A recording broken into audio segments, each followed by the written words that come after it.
43, episode 43. How we doing, guys? How we doing? Let's get this chat active and live. Shout out to New Groiper, Trans Tim Kennedy first. Very, very, very big shout out to everyone here joining us tonight. Tim is back. How you doing, Plasma? Yeah, I am. Where have you been? I have been in the background grinding. Things are happening, guys. Things are going good. Super excited on all the growth that's happening with the show, and it would not be possible without each and every single one of you guys. We are working on pulling in another person, very dedicated person who watches the show.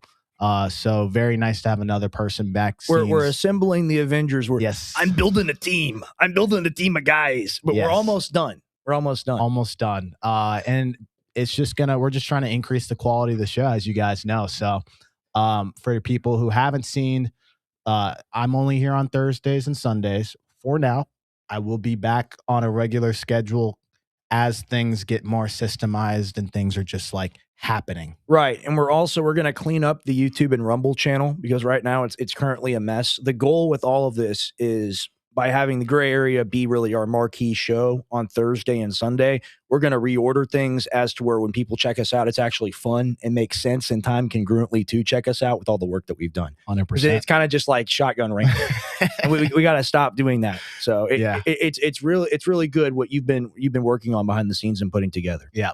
And short form content. I've been loving those shorts. You've been seeing the verticals. That's all stuff that's been in the works. So we do this for you guys. We try to make sure that the show is as professional as possible because we were tired of messing with StreamYard and fighting over the keyboard, the mouse. Now we've got Andrew working backstage. Shout out to Andrew the GOAT. Yeah. Seriously, like this makes it so we're about to have a phenomenal guest on. We're about to have Michael Tripi on. And we're going to talk geopolitics and news, and we're actually going to be able to do it without trying to like pull things up actively or trying to like fix an audio issue or something. There's no more of that. So we've left StreamYard behind. No more. No mas. No mas. No mas. Yeah. Indeed. So, these days, I have been seeing, the news and things like that. Dude, what's happening in Minnesota right now? It's a war zone. It's wild. It's a war zone. It's wild. I feel like I'm watching the George Floyd Summer of Love. All over again. Right. Now these ones, I don't know. I don't, maybe I have amnesia, but were they as violent back then? Oh yeah. Yeah, they were. For sure. I mean, I think back then you saw a lot more property damage, but people could make the argument that it's just beginning here. I don't like it from the standpoint of people in the country. They've decided that like, we're just going to crash out. Like, I guess I should say in Minnesota, in Minneapolis, in that specific area. And ultimately, whatever you think about the horrific situation with the woman getting killed, it doesn't give you license to commit a felony. Yeah, I don't. Right. You know what's crazy? I don't think any of this would be happening if Americans weren't just so pissed off in their day-to-day life. Right. Well, that's by design. They want to make everybody angry. So like specifically like 2020, you were going through COVID. Everybody was pissed off about the lockdowns. Everybody was like, why do we have to do this? My whole livelihood. People are depressed, indoors, can't do anything. Way worse where you were too. Oh man, it was basically you were living a horror movie. Yeah, it was communism, bro, at its finest. So wild. That happened. And then now, people are feeling disenfranchised. They see everything that's going around. People can't afford to buy their groceries. So like they're just seeing billionaires making massive highs and gains and stuff like that, and they're like, well, where's our piece of the pie? So and that's the thing, is it really about that one lady when you see like all the people there, or is it about like literally fighting the ICE people? And I don't like ICE, and I'm open about that. My audience gives me a lot of pushback on that, but ultimately it's like a football game where you have the MAGA chud and the ICE on one side. We're America, we're going to take them all, and the other side like, no, we're the good people, we're going to stop you. And then like everyone just starts dying, and killing each other. Everyone's just killing each other. Yeah, and you're seeing now, some people on the left are like actually like arming up, and they're out there with their rifles and stuff. Yeah, like that. I'm like, what's going on? Oh yeah, well that's happened. That's happened plenty before, and like what happened in Austin with the Garrett Foster guy, and I believe he was military. I think he was a Ranger or something like that was driving for Uber. Mm-hmm. And Garrett Foster had a girlfriend that was a quadriplegic, but she just didn't have any limbs, so she was just like in a chair. So imagine you take your girlfriend who can't walk and she just doesn't have like limbs. You take her to like a protest downtown, and then you walk up on someone's car with the AK-47. Wow. And then he shoots you. And that guy got pardoned by Abbott. He did? Yeah, he got convicted here. in Travis County. Travis County's a bad place to have a self-defense case. Wow. They'll get you. But let's go ahead and pull up this first clip, Andrew. When I'm just seeing, Rex showed me the one that you have pulled up right now with the guy just being pinned, right? Getting his limbs basically torn away from him as he's like, he's got a bunch of protesters around him. It's not funny, but it's not funny, but it's funny. I don't know. All right, go ahead.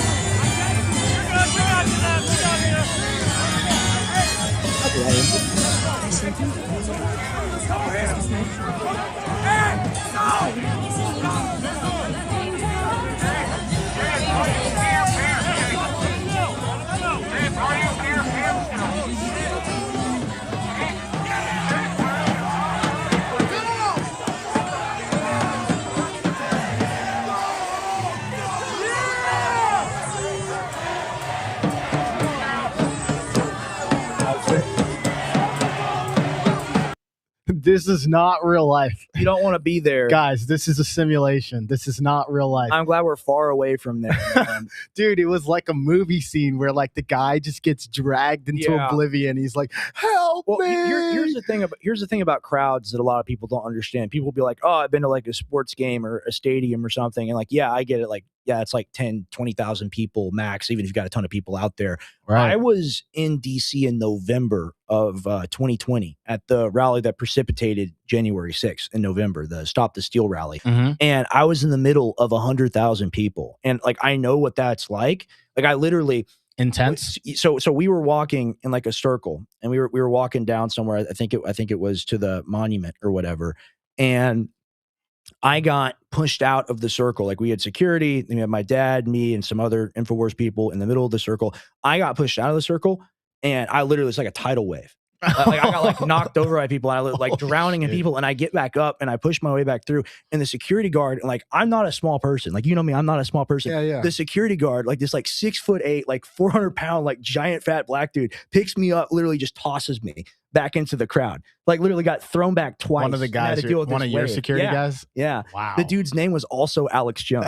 It was weird inception. It was weird. But the point is, like when you go to anything where you have this many people milling around, it's really dangerous, just kind of inherently. Well, it's where you see like people dying. It could like, just be an accident. Yeah. Trample. Like if the wrong situation happens and people panic, like that's when you always see those situations where it's like that wave of people and you can't stop it. You know, the worst I've been in. I got hurt, bro. Like, did you? Yeah, I got a little hurt, like just some bruises and stuff. But it was not fun. You must have been terrified. I was like, holy shit. But that was an interesting trip. I shared a hotel room with Wilson on that trip. You did? Yeah, we were bunking together that entire trip. That's wild. But go ahead, Tom. I stepped on your No, you're good. No, let's go ahead and pull up the next clip. I think there's one specifically on the guy getting his phone ripped out of. Oh no! Pull up the picture. Pull up the image of Muhammad. What? Yeah. All right. This is just bad. This is a bad look. This is tough. You should have spent the money on the security. Like you should have spent the 10K on something profitable. Look, you don't want to end up here. He's about to teach him about the Quran. Yeah. And like the thing is he legitimately he's probably in fear for his life. Oh at yeah, this dude. Moment, bro. Don't hurt me. Seriously, and it's not even that guy he's scared of. It's like the million people behind him who all support the dude. So like that's just that's he's about to teach him about our Lord and Savior. Look at him. He's like, ugh. Oh, no, I don't think the Lord and Savior is what he's going to teach him about. I think he's going to teach him about something else. Damn, bro. He's wearing the shiesty, too. That's crazy. Yeah, he's also got a shiesty on. Just think that's interesting. We got a super chat. Since when? How is this? How does this work? I don't know. This has never happened before. Never happened before. In the entire history of the show. I guess it's on Rumble. Of interest, found out Soros holds 70% of his money in XMR in 2018. Someone really rich told me to buy XMR. I follow price with 2020 riots and every big unrest worldwide. I bought some. I think it transfers to lawyer. You can predict unrest. Shout out to you, Plasma Stream, for the $2 as our first ever super chatter. The first guy ever. First guy ever. Are you not shocked by this? I am very shocked because we don't ask for super chats ever. Right. We kind of just go with the flow. But we will be allowing that to happen in the future, Yeah, just because great. people want to be able to get shout out, because it's very hard for us. The show, and it's also very hard for us to read all the comments. But like when Plasma says that, it's like a big neon green. You must read this, and we will. We will read. We promise. Yeah. Can we go to the next clip? This is just a picture, 1,000 words. Next clip we can pull up. Let's pull up this guy. The liberal with the gun. Yeah. He says, "It's my neighborhood." You got a red dot on that thing, I think. Here, scroll down. Wait, scroll down on it. Let's see what he's got here. Look at him. That's not a scope. Yeah, I think that's a red dot or something like that. Oh, he's not playing around. Is there audio to this? He's got a suppressor. Oh, okay. Yeah. You live in the neighborhood? Yep, this is my block, this is my area. I don't go into other people's neighborhoods and try and intimidate them. I protect my people. Are you giving out your name? No, I'm okay with that. Our neighborhood's showing up. Wow. You guys had a lot of people out here, right? At least 30 or more. Yeah. 40 or 50. That's pretty good for a quick turnout. He's like, "This is my neighborhood," sitting on the corner with his gun and his rifle, and he's just like, Is open carry legal in Minnesota? Because it's legal in Oklahoma, and I went up to Oklahoma. I don't. Probably Minnesota's almost as Midwest as the rest of the places. I don't know where is it? Shit, I don't know. I thought it was up there. You know, it is cold. Minnesota definitely. Yeah. Andrew just said that Minnesota definitely is. It's all the way up near the north, like near the lake.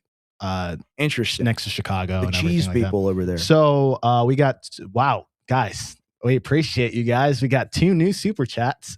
We got AYA Infinito having some type of existential moment watching Rex after Alex, just whilst I'm in exact between age of both of them. Let's go.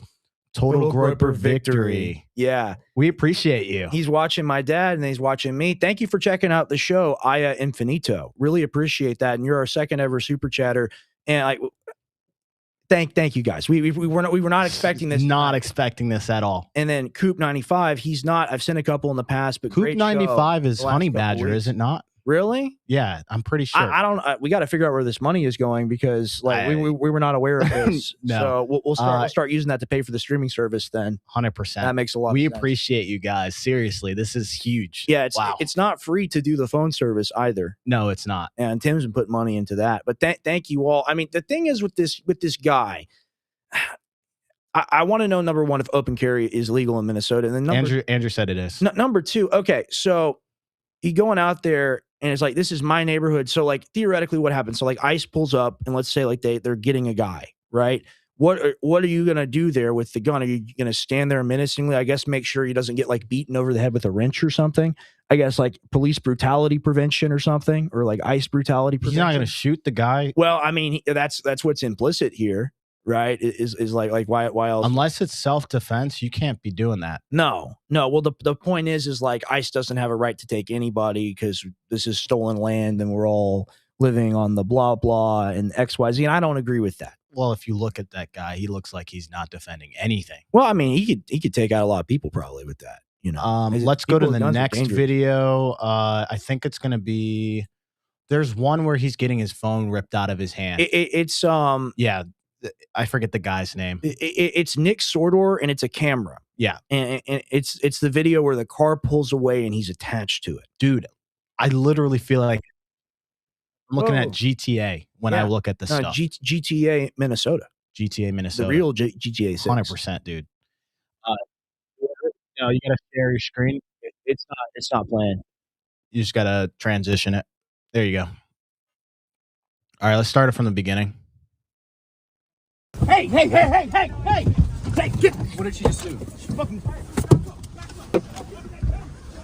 Oh, shit. Okay, it's okay.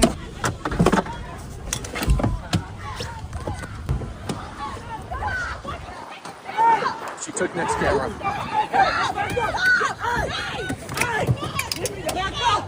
She just stole Nick's camera.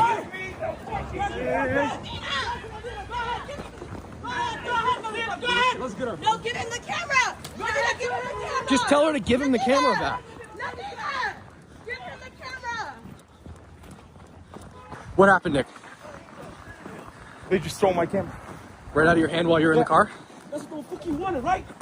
What the fuck you wanted, right? That's what you did. Man, listen, motherfucker, you better get the fuck up out of here. You fucking coward. Motherfucker, you a coward, bitch. You have to leave. You a fucking coward. Get robbed, you motherfucker. Get the fuck up out of here. $1,000 Bitch. You fucking coward. You a fucking coward, And motherfucker. nobody stepped in. Motherfucker, you trying to incite that shit. Nobody stepped in. Get the fuck up out of here, bro. $1,000 worth of Man, equipment. fuck you, you bitch. Did you call? Did anybody call Why are 911? you in this neighborhood? Have Kevin do it. How's it?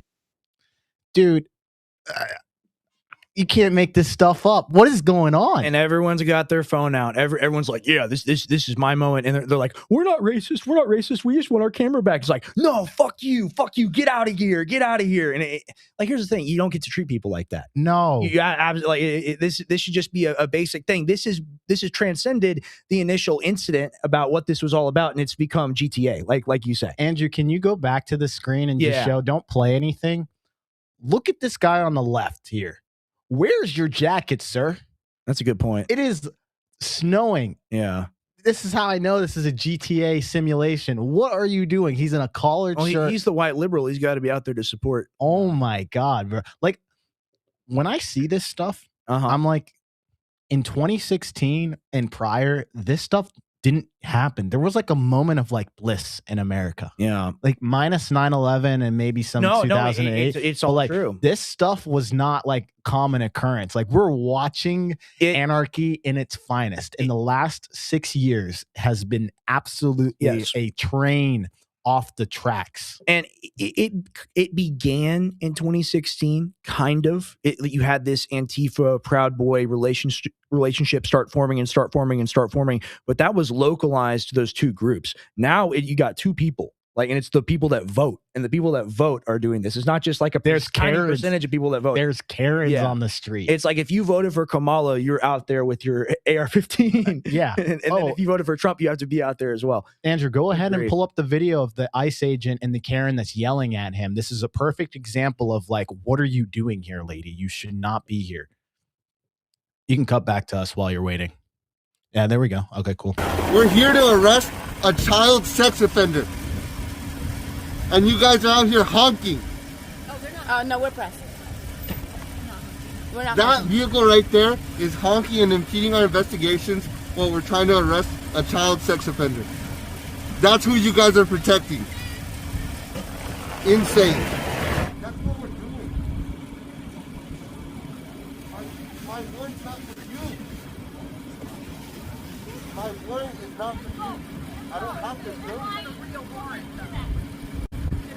It's insane how you can be honking. So you're reporting. We're here to arrest a child sex. You can go ahead and cut back to us. Wow. Yeah, you know, this reminds me when Rittenhouse, when that incident happened, immediately after it happened, people were like, he gunned down 3 black people. He killed them all. And it's like, no, like he shot 3 white people. And one of them was a dude who had been convicted of like PDFing a 12-year-old girl. So like people don't realize sometimes what's going on, and people will look at it and be like, you have to support one side, you have to support another side, you have to support ICE, you have to support whatever. And I just look at it and I'm just like, why does it all have to be so grotesque? Because that guy's clearly just trying to do his job. Right. But then you have another situation where a lady gets shot in the head. So like there are two things that I just like, my position on this is still evolving. And like I'm not here to preach anything to anybody. I'm observing this all as just like sick. This is just in stage for the country. I mean, my perspective on this is like, people don't know what they don't know. So why are they out there pretending like they're doing the Lord's work? Like, not every situation. Okay, there are situations where you have ICE going out there, grabbing people who shouldn't be grabbed, right? Like, I don't support them just like not going after the criminals and just picking up like random, like, you know, Mexican moms and their kids off the street. Consuelo. Yeah, like it's like, come on, man. Like, at the end of the day, what harm is she going to do right now? You can deal with her later. We need to get the actual people that are causing the issues. That's where my main argument is. Criminals prioritize. I think that's very reasonable. What you're doing right now is you're adding fuel to the fire by not actually taking the time to, have some discernment and decide who actually needs to get picked up. Well, you have both sides, and both sides are like, we are righteous because we're fighting for X cause, whatever that cause is, and therefore we can never be wrong. So like both sides are inherently non-self-critical, and that's accelerationism and extremism. Well, and just think about it's going to be like Lord of the Rings will be out there like 1,000 years ago we tried to close the border. yeah, Be like, no, you will never release you it. shall not pass. Seriously, like it'll you shall not pass. in a decade, everywhere will be nuked, and then the survivors here will be like fighting over like a pride flag and an American flag. It'll just be sick. It's disgusting. And how I know the way that ICE is functioning is dysfunctional is because they set a quota of like, we need at minimum 3,000 people. And it didn't come from like, it was a chain of commands, right? It was like the guy up top, which is probably Trump, and then the people underneath him. We got to put up a good number. We got to make it a big one, a nice because it was a voting issue, right? Right. So when you say 3,000 people a day, that's a lot of people, guys, first of all, and you've got to process all those people. So not every single one of those agents out there are actually ICE and trained by ICE. There are people in law enforcement, National Guard, I think at some points. There's other agencies of people who are like, who have nothing to do with immigration and have to do with just picking up bad guys. And they've taken some of those people and put them in positions in order to meet a quota. And Rex, how I know the system is like dysfunctional? Did you ever see when they went to like some factory and they picked up a bunch of Koreans that we actually were here on some type of visa and we needed them? Making the batteries that we need. We don't know how to make the batteries so good. I mean, when we make the batteries, they're pretty bad. So Trump, it wasn't Trump necessarily, but like the whole administration, those people go out there, pick these people up, and then Trump has to go out and say, put the people back. Put the people, we need these people.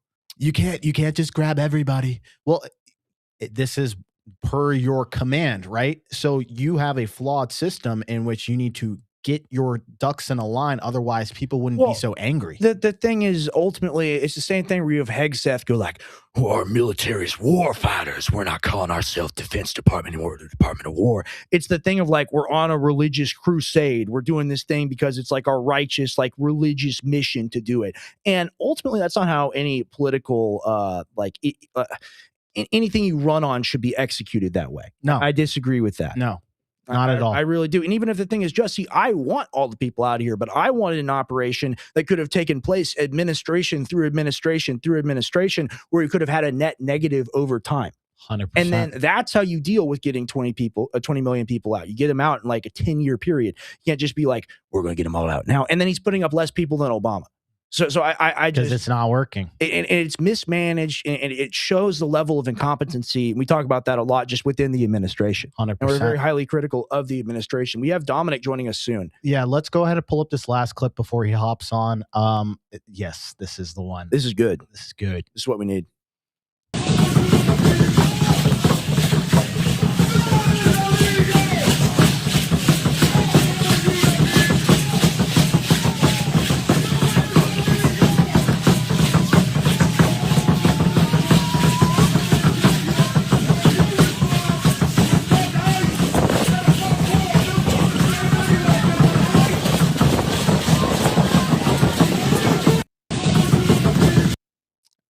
Wow, I feel bad. That's what I was saying when it was playing. I just feel bad.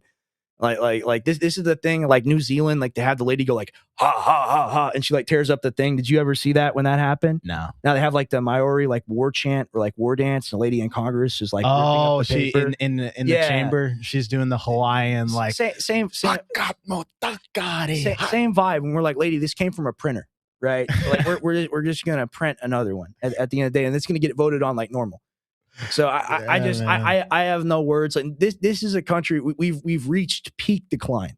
Oh yeah, truly. And meanwhile, all these other countries are sitting there watching, but we're not actually the only one in with like those people have real legitimate like issues and real protests to address. Like ours are like first world problems, if you think about it. Like true, our government's corrupt. Well, that's go ahead. I'm not. Well, I was just saying, like our government is corrupt, no doubt, legal corruption. But like your inflation isn't at like 3,000% and like you actually can't afford to even eat like a McDonald's cheeseburger because the guy in cabinet actually took $3 million from the federal funds. Like we don't have that. Well, that itself is the key point, is like, yeah, things are still so good over here. Like, we're the most spoiled people on earth, and we just run around with our cheeseburgers and our guns and shoot each other and die of diabetes and shit.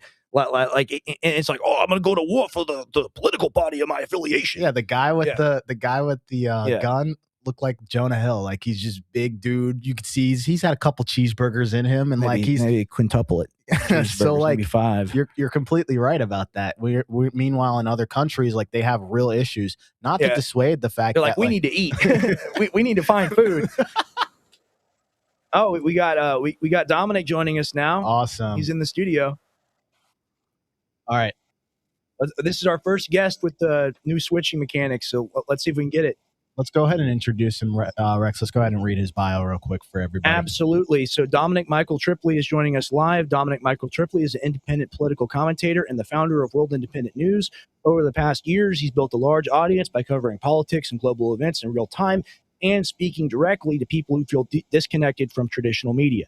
His work focuses on how information spreads, why trust in institutions has collapsed, and what the rise of independent media says about this moment.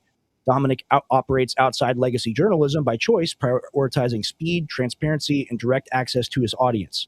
Tonight's conversation is going to be about his journey into media, how World Independent News came to be, and what he's learned by watching the information landscape change over time. Welcome to the show, Dominic. What's going on, Rex? What's going on, Tim? Pleasure to speak with you guys. Thanks for having me on. I love your Twitter. We're just here chilling, man. Yeah. Dude, Twitter's a crazy world. It's a little bit of a hellscape, but you know what? I mean, it's kind of the front lines of the information battle these days, and you don't really have a choice. So, well, I'll kind of describe how I came to be on Twitter and like my presence there now. But yeah, man, it's crazy. How are you guys doing tonight? We're doing fantastic. We're doing good. We're enjoying the new setup where we used to be switching ourselves and using the keyboard and the mouse. We got our buddy Andrew now helping us out with the show. Perfect. Yep. Andrew on the ones and twos. Appreciate you too, brother. He's our Jamie. Yeah, shout out to Andrew. Man, it makes it so much easier. It makes it so much easier when you have, a buddy that's helping you out or a staff member. Like, for instance, a lot of people don't even know what World Independent News is. World Independent News is actually Owen Schroyer's organization that runs his show. So I do the back end stuff as far as take care of sponsorships, run like his store. I do, a lot of the producing for his show. I give him a lot of what I think are good editorial takes and tell him or make suggestions as far as like the best stories to cover and things like that. But that's actually what I do. And then obviously that goes along with my own, you can call it reporting, but really it's just news aggregation, but that's also part of the company as well. But we want to actually hire a guy to do some of these things. I know you guys are probably seeing what's going on in Minnesota right now. Now, I don't necessarily recommend people go out there, but at the same time, there are citizen journalists that are hungry for this type of material. They want to get their name out there. They want to show people what's actually happening in the situation, or, that's happening on the ground out there. So hopefully we'll be expanding here in the new year. But for right now, we just kind of need to get Owen's show, stabilized and kind of supplanted into the normal media sphere.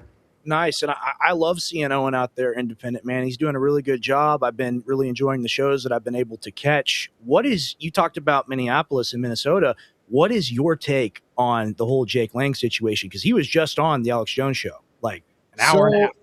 Okay, I'll just put it out there. I mean, I'm not the biggest fan of Jake Lang. Now, obviously what happened to him was absolutely, it was atrocious. It was disgusting. It was terrible that he was put in that violent situation by these, like leftist psychopaths or however, whatever other, bad adjective that you'd like to call these deranged people. That being said, though, just last week or 2 weeks ago, he's outside of the AIPAC headquarters doing the Roman salute. Before that, Before that, in Dearborn, Michigan, he's strolling around with a pig's head cut off, purposefully trying to basically incite these Muslims, because you understand, like, Yeah, a lot of them in many ways are religious fundamentalists in ways that, like normal Americans or Christians or whatever you'd like to refer to them as, they don't do stuff like that. So sometimes I kind of feel like if you go digging, you grab a shovel and you go digging, you're going to find some dirt, man. And I think that what happened to Jake absolutely is wrong. I think that it definitely showed just how crazy, chaotic, and totally dangerous the situation is on the ground in Minnesota. However, it's like, Jake, I mean, you kind of threw a line out there in the middle of the lake, brother, and you got some bites. I kind of feel, multifaceted about it, but mostly I think it's terrible. Also, I think, he was trying to probably be a bit of a provocateur. Yeah, you F around, you find out, and there's a direct he effed around, he direct correlation that is what happens on. What do you got? What do you guys? I know I'm a little bit nuanced on it, but ultimately I think it's bad, but I also think he definitely went there to, get some clicks, stir up trouble as he's running for, I think, a Congress seat in Florida. And I know that also just through, if everyone's running for office in Florida, it seems. Yeah, and if you remember, he also, Jake Lang is the person that threw this rally for Austin Metcalf last year at some point when Austin was murdered. So, I mean, he just does a lot of these things that are kind of lightning rods. And I don't think that's necessarily bad as long as you're doing it with the right intentions. But, even Owen has told me that he was kind of doing some, maybe just some things that sort of rub some people the wrong way as far as J6 and some fundraising techniques and things like that. But at the same time, as far as that instance, yeah, that was terrible what happened to him. And I hope that something happens to where these other journalists like Nick Sordor or whoever else is out there, I hope some measures are taken to where that's not being tolerated, because somebody's going to get killed, guys. Oh, 100%. Yeah. This is why I say, like, okay, it's fine to do, you're investigating and do an investigation, do your journalism and things like that. But like when you go out there intentionally, did you see that situation where like there was like the Muslims that were just like praying in like a random parking lot, and like the guys just came out and just doing crazy agitation and like being like, you want this bacon and all that stuff, like those types of things. Even if it's not justified, if someone lashes out at you, you're going to get conflict, and you know what you're doing. Yeah, and what you do is you anger the people who have like nothing to do with any of that. Just me as a person, I'm pretty independent. I'm in the middle, right?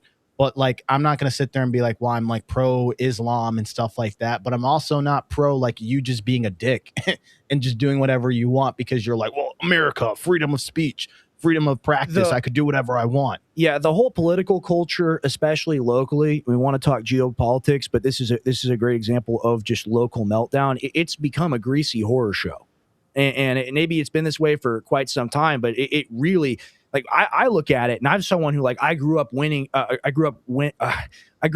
to these like protest rallies, events, whatever you want to call them, and. Yeah. Over the years, I've progressively seen it, especially from 2020 forward, get really, really dark to the point to where like it is a very dangerous profession to choose. What do you think about our domestic politics? Do you think it's just a distraction from the foreign stuff as our country is being sold away and ripped apart? I think a lot of it is a distraction. Yes. Honestly, man, I think that we are basically ran on a system of legalized bribery. Yes, I feel that the only solutions that we truly that are so critical to actually getting our country back on the right path, those critical decisions are being made by people that are ultimately bought and paid for. They are making decisions and they're, writing legislation on the behalf of special and corporate interests almost only. And it's to the point now where I think that so many people are realizing that this is happening, that there's so many very obvious things that should be passed as laws. But let's just say this. I think that in a just and fair country, we should probably say at this point that lobbying to the level that it's allowed to happen in our country should not be allowed, because it's basically enabling all of these forces that should have no influence on our government to be able to really push for decisions that otherwise are bad for the majority of Americans. So in any just nation, we would have to pass laws in order to make that illegal. But the problem is every time that we need to pass these laws, the same people that are the primary primary beneficiaries of these unjust laws are the ones that would ultimately have to pass them. So they are never going to actually put themselves at a major disadvantage. Just like how they're right now trying to do this stock thing, they will put fine print in these bills that says that other people in their families or other traders or basically someone just as a technicality that's not them will be able to make the same trades on their behalf. It won't change anything, but it's just a little dangle of, red meat to throw to the base to Absolutely. just pushing up.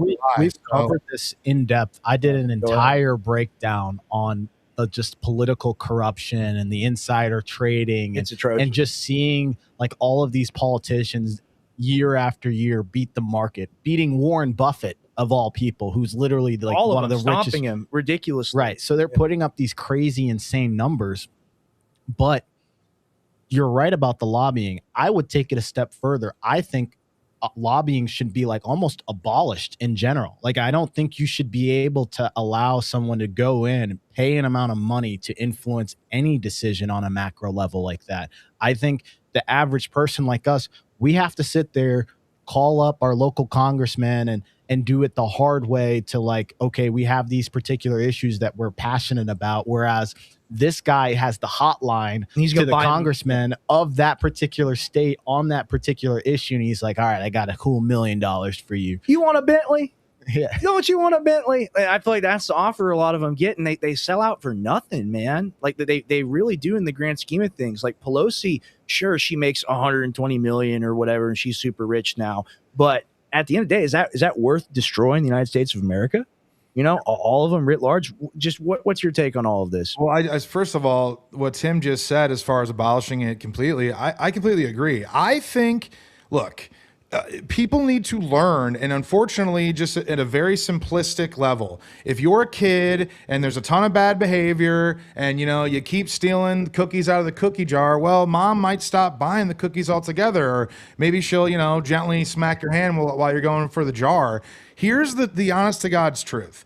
If these politicians, it needs to be abolished completely, and if any, there needs to be extremely strict oversight of lawmakers' financials, and if they get caught receiving a payment that is from some foreign source, from some corporation, literally anything, we'll call it over $1,000. We'll say there has to be some threshold, but I think that if you're caught doing that, you should immediately be arrested and not allowed to be a politician. We cannot have private money and huge corporations determining every decision for the American people. And that's essentially what is happening right now. Trump, look, man, I voted for Trump 3 times. A lot of people get kind of upset with my Twitter account because a lot of it sort of seems to highlight either corruption or things that are negative about the current administration. It's not so much about him alone. It's about our state of government in general. And the thing is he is very openly selling off influence of our government to these huge corporations. You just look at who was at the actual inauguration. You've got people that were, political enemies of people like us, I would like to think, like, Bill Gates. We've got Sam Altman. We've got Jeff Bezos. We've got, obviously, Elon Musk. We've got all of the largest people, the guy from BlackRock, Larry Fink. It's like, basically, I feel like our country is being controlled by these large corporations, is being controlled by foreign interests. And it's so obvious now that I feel that some sort of major censorship is coming, because I think there's too many people that are hip to what's going on. Did you see like the little, Last Supper that they had with like all the billionaires at the table around Trump? And he's like, yeah, good job. I like you, Bill. He's just sitting there like giving praise to all these billionaires sitting around. All the people, specifically the billionaires at the base. Zuckerberg was on there too. Like you could see it in plain sight. It wasn't anything to hide. Project Stargate, right? 500 million to OpenAI. That was guys, it's so obvious that this is a presidency that is meant to prioritize billionaires in the donor class. And to a lesser, well, not to a lesser extent, but also Israel. It's so clear, and that's the reason why I think you're starting to see Trump sort of changed his rhetoric a little bit in the last month or so, because he's kind of understanding like, wow, a lot of people really are upset. You know, we ran on no more wars. We ran on, you know, affordability first. We ran on putting America first, which in my mind means putting the American people first, especially hardworking Americans that pay their taxes, that do what they're supposed to do, that consistently face a world that's considerably more difficult to live in, and especially to flourish in meaningfully. So I feel that him so much focusing on all of these global issues, being around everywhere. I mean, on the 22nd next week, he's giving the keynote speech at the World Economic Forum in Davos in person. And it's just like, this man seems to have always been someone that personified and symbolized the outsider fighting this, you know, he said it himself, this cabal that truly does run our country. And now I feel like he not only is in cahoots with this cabal, but he's the grand master of their parties. You know, he is just parading all these billionaires around, bragging about, oh, we got $1 trillion from this foreign country and trillions of dollars from here. And it's like, look, brother, you need to focus on us. Because as the stakes in the world become more intensified and more challenging, we really need to do the best that we can to secure our own people's future. And I feel like all we're worrying about are figures on pages.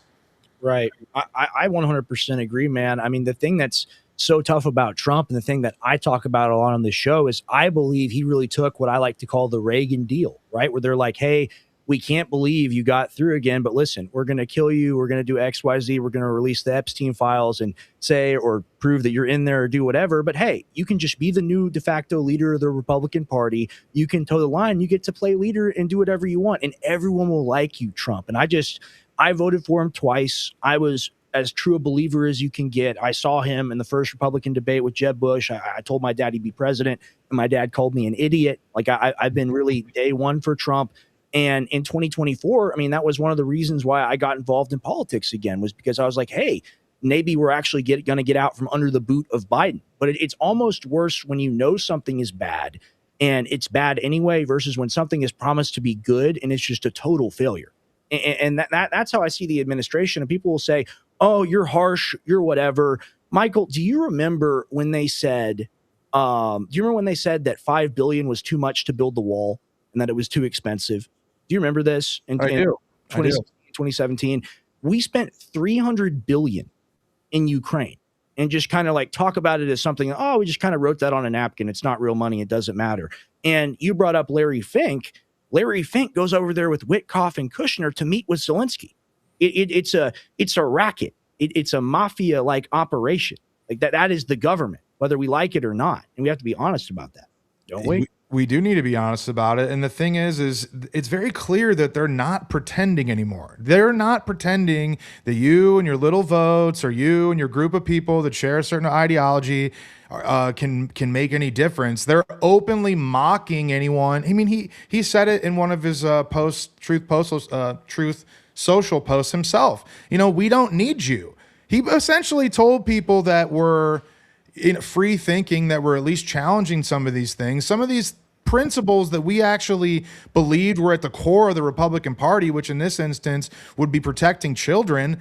But it's like when all of these magazines come out, and I don't know if you're familiar with this 1992 New York Magazine article where Trump refers to Jeffrey Epstein as one of his closest friends for 15 years, and he makes a sort of a laughing comment about how he loves the younger ladies and all this stuff. It's like Trump also was the guy that was talking about grabbing them by the pussy. Trump is also a guy that was very open about liking beautiful ladies, pageantry, all that type of stuff. It's like, look, man, just admit that he was one of your boys. You're one of very few people where you both had residences in New York and in Palm Beach.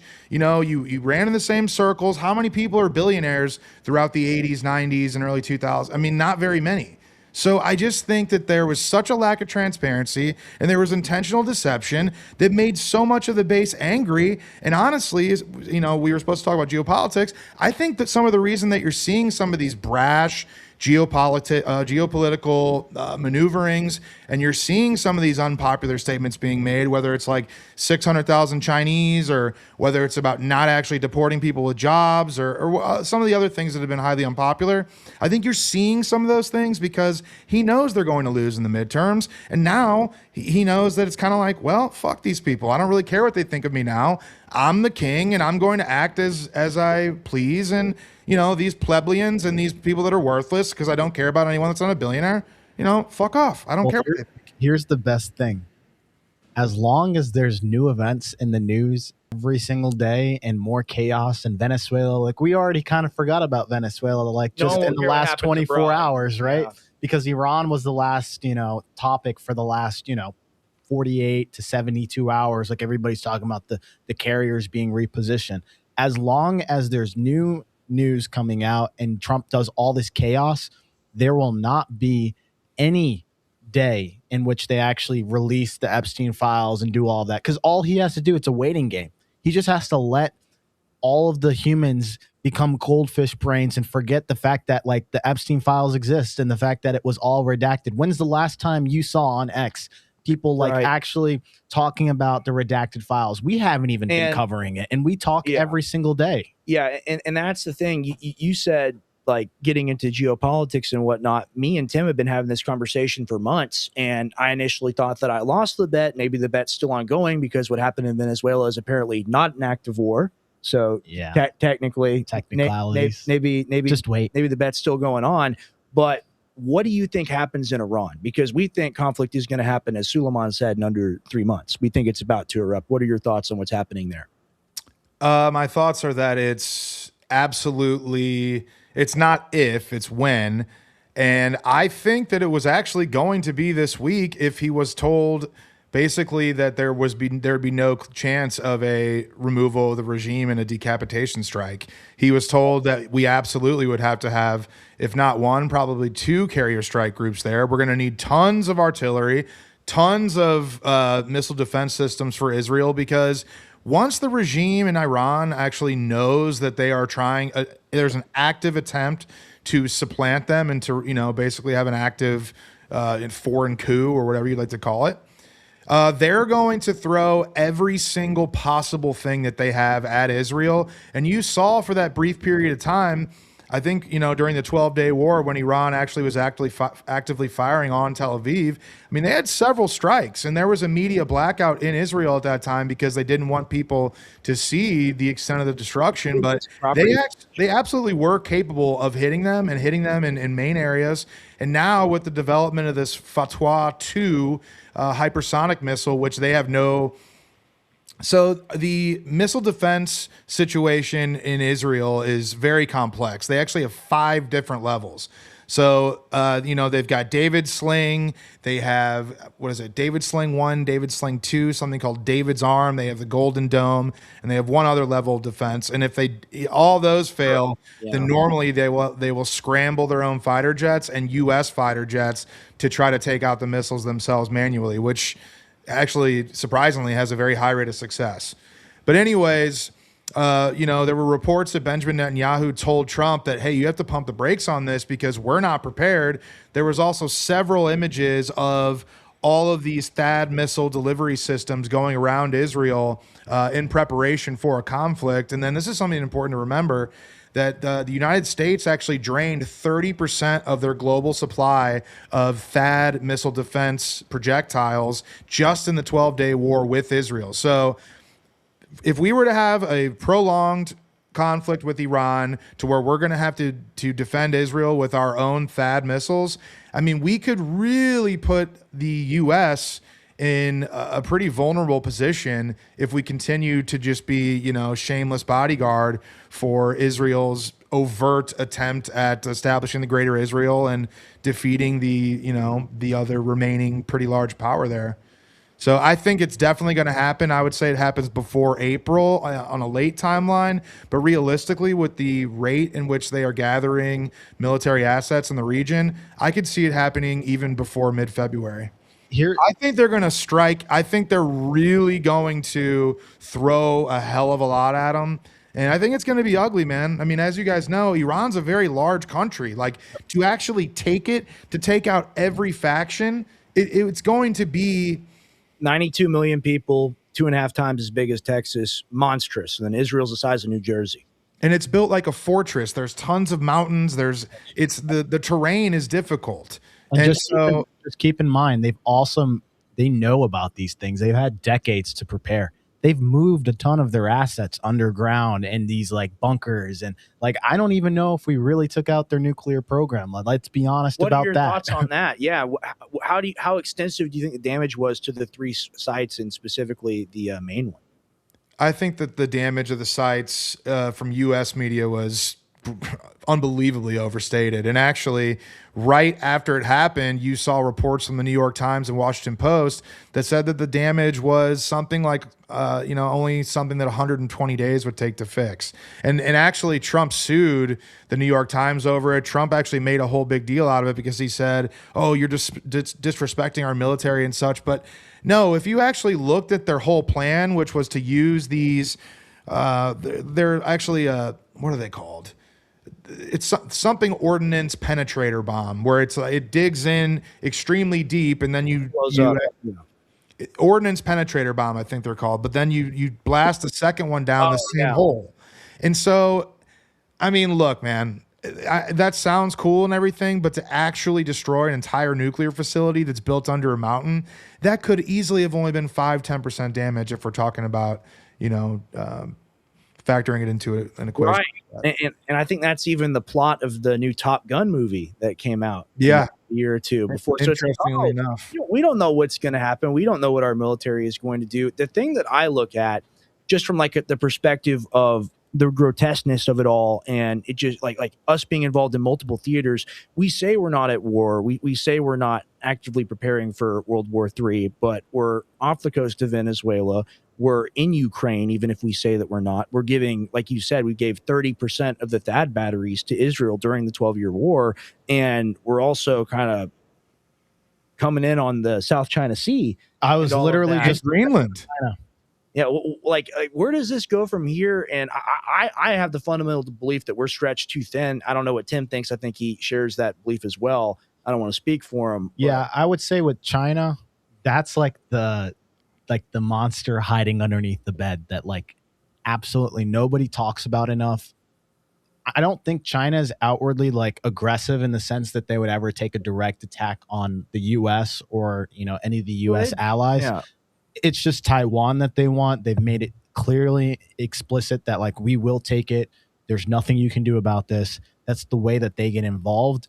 But China's military, they've been building it up for so long that like, we're not ready for that. I mean, we have bases in the Philippines. We've got assets moving over to Guam and all these different places. But like truly, when your whole mainland is right there and you can infinitely supply yourself with everything and prepare for every scenario. Meanwhile, we're still attacking Iran and we've got assets in Venezuela. Like the United States can't defend it. You think about it, and like we're America and we're over here and we're the world policemen on the high seas. We're everywhere. China is this massive place and they're not even able to get out of their own backyard because of the Philippines, because of Japan, because of Korea, because of all the other places that surround them. Do you think they're going to make a move on that, Michael? Do I think that China's going to make a move on Taiwan? Mm-hmm. I think that realistically, I think that China wants to. At one point, China and U.S.'s trade relationship was everything was made in China. I mean, you know what I'm saying? It was good for their country to a large degree. I feel like China and the U.S. kind of are very boisterous to each other.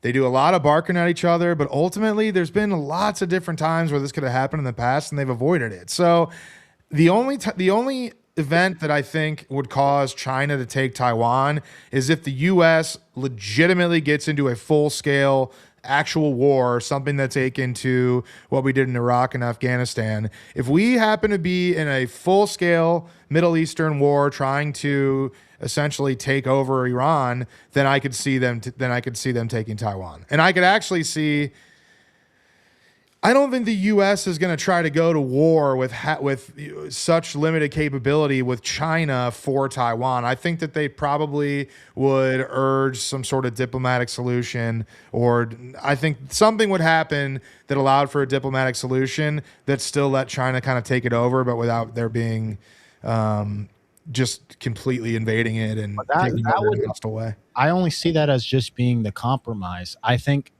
what the United States is really afraid of right now is like, okay, chip manufacturing 90% plus is being built in, is already foundationally in Taiwan. And, you know, we've now made all these propositions like, oh, we're moving manufacturing here to Texas and all these different things. We're not even, it's going to take us almost like 5 to 10 years to get to that level to where we could actually offsource. Also, if you look at Taiwan itself, they don't want to give up the market itself.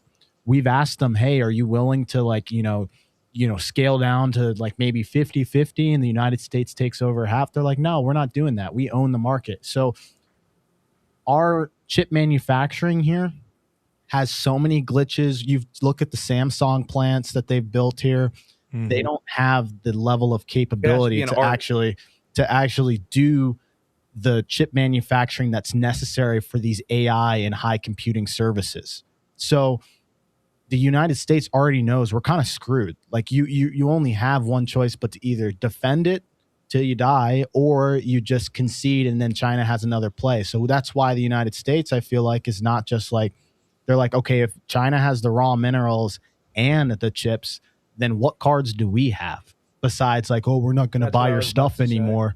We're not going to buy your stuff. Like that's the only thing I can think of that like the United States would cripple China's economy temporarily, but they're pretty self-sustaining. What do you think about that? I mean, that's what I think. I ultimately think that if China really wants to take Taiwan, they can take it. I don't think that the U.S. is going to have. I don't think it's in our interest for the U.S. to have some sort of hot military conflict with China to begin with. I also think, and if you just examine Trump's behavior, he's got that bravado and he's got that kind of like mafia guy, like, hey, I'm the man around everybody. But when he's around Xi, he is like second. You can tell that he is like, he feels not as powerful. I truthfully think that he wants nothing to do with the war with China. I think he wants to maintain good relations. And I think that it would be more than likely, at least outwardly, that China and Taiwan would come to some sort of agreement that looked at least somewhat amicable rather than like a hostile takeover where everyone knew, that they basically just took it over. I don't know. I'll be honest with you. That's something that, it's not that I don't know a lot about it. I do know a lot about it, but it's not something I focus on very much because basically it's kind of like a, well, what are they going to do sort of thing. People have been talking about China taking it for quite some time. I think the U.S. response to it, though, would be a little bit less than people like to pretend. I think ultimately we don't want to have a war with China. I think you're completely right, though, if the United States gets into that broader conflict, because you saw what happened with Syria. Like as soon as Russia gets into these conflicts with Ukraine, you see like things happening in Yemen, you see things happening in Syria, and like even Venezuela. Like that would have never happened had Russia been at its max capacity in order to help these regions. So that is a bit of a play, is like, okay. I agree with you specifically on Syria. I think that's a good point to make. I mean, I just, the whole thing comes down to Biden and Trump weaponizing the global financial system. I think that's where we've lost the most face globally. As a country, we've lost the most financial power because that was really the one pillar that we had left. And then Trump with the tariffs being 500% whenever he decides and sneezes and says so. And then Biden weaponizing SWIFT and making BRICS invent SIPs. I mean, what do you think of all that, Mike? Well, I think that it's been, as far as the globalization of the financial system, I think that has only, Trump has only really pushed that along and maximized it to, an incalculable degree at this point. I mean, we're really, the fact that we hear more about what's going on, even economically, with other countries, especially through all this tariff talk, but we're hearing more about other countries than we're hearing about our own states times 10. Like 100%. And the truth is the thing about a globalized economy is that might be good for the GDP and that might be good for large corporations, but largely it's really a disadvantage to American people, because now, you know, mostly it lowers jobs for actual Americans, because there's plenty of people from across the world that will do jobs for considerably cheaper. And all these large companies, like that's why H-1B visas and all these other types of visas are usually such a controversial subject matter, because it's clear that with globalized economy equals more immigrants, hiring cheaper foreign labor, and disadvantaging the American worker. What's your We stance should be on moving away from a lot of that stuff. Honestly, we should be making more things, and honestly, we should be restricting trade to a certain extent, because that ultimately is the only thing that's going to stabilize our own domestic, our at least our own domestic labor force. Are you like I'm just curious about your H-1B visa. Like Rex and I have debated this quite a bit. Yeah, and we have two different positions. perspectives on that, including immigration. But are you like an all or nothing in terms of like we shouldn't have any H-1B, or are you like exceptions to the rule? Like what's your stance on it as a whole? I think that we should have minimal to no immigration whatsoever, legal and illegal, in every interpretation of it for at least 10 years. I think that the culture of America has changed to such an extent that I think it's not really sustainable. And I think that we're losing ourselves. And I think that there's just been such an influx of people that are not American, that have not attempted to assimilate. Many of them that came here that would not necessarily be desirable people to be here, that it's going to be very difficult to get many people out of the country, especially that are here legally. And there's many instances where I'm against that, because, you know, if they got here under the law, it's pretty tough to kick them out. But especially since so many have come in, and especially because of how drastic the changes to America have been over the last decade, I think we should have none for an extended period of time. My standpoint on this is a little bit different.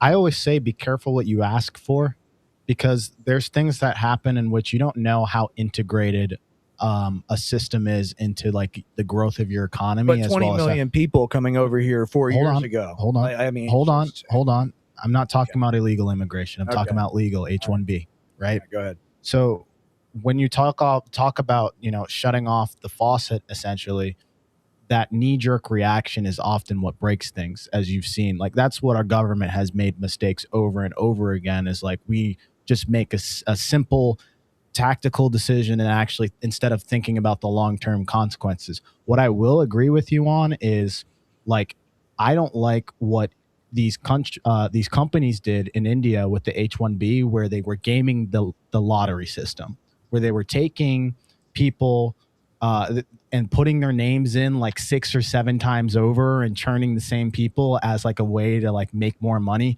And I didn't like the fact that you had people specifically taking the same equivalency job where somebody had the same experience, and then yes, you were giving that to an Indian guy who would take it for 70K over 150K. I don't agree with that stuff, right? Mm-hmm. What I do agree with in terms of is like the free market aspect of like, you put the person that's most qualified in that position, regardless of certain nationalities. And I'm not talking about every position. I'm talking about specific ones that actually have high impact on the nation and technological advances that we have in the United States. And a lot of the Amazon, Apple, all those different things, there are actually people from all over the world where they're the brightest people, and I know a ton of those people as well, who come here, and their countries that they come from are suffering because of the fact that all the brain drain that happens, and they're actually building the stuff here, and it's helping us still stay at the top. So that's my standpoint on it. It's not necessarily illegal immigration is something completely different.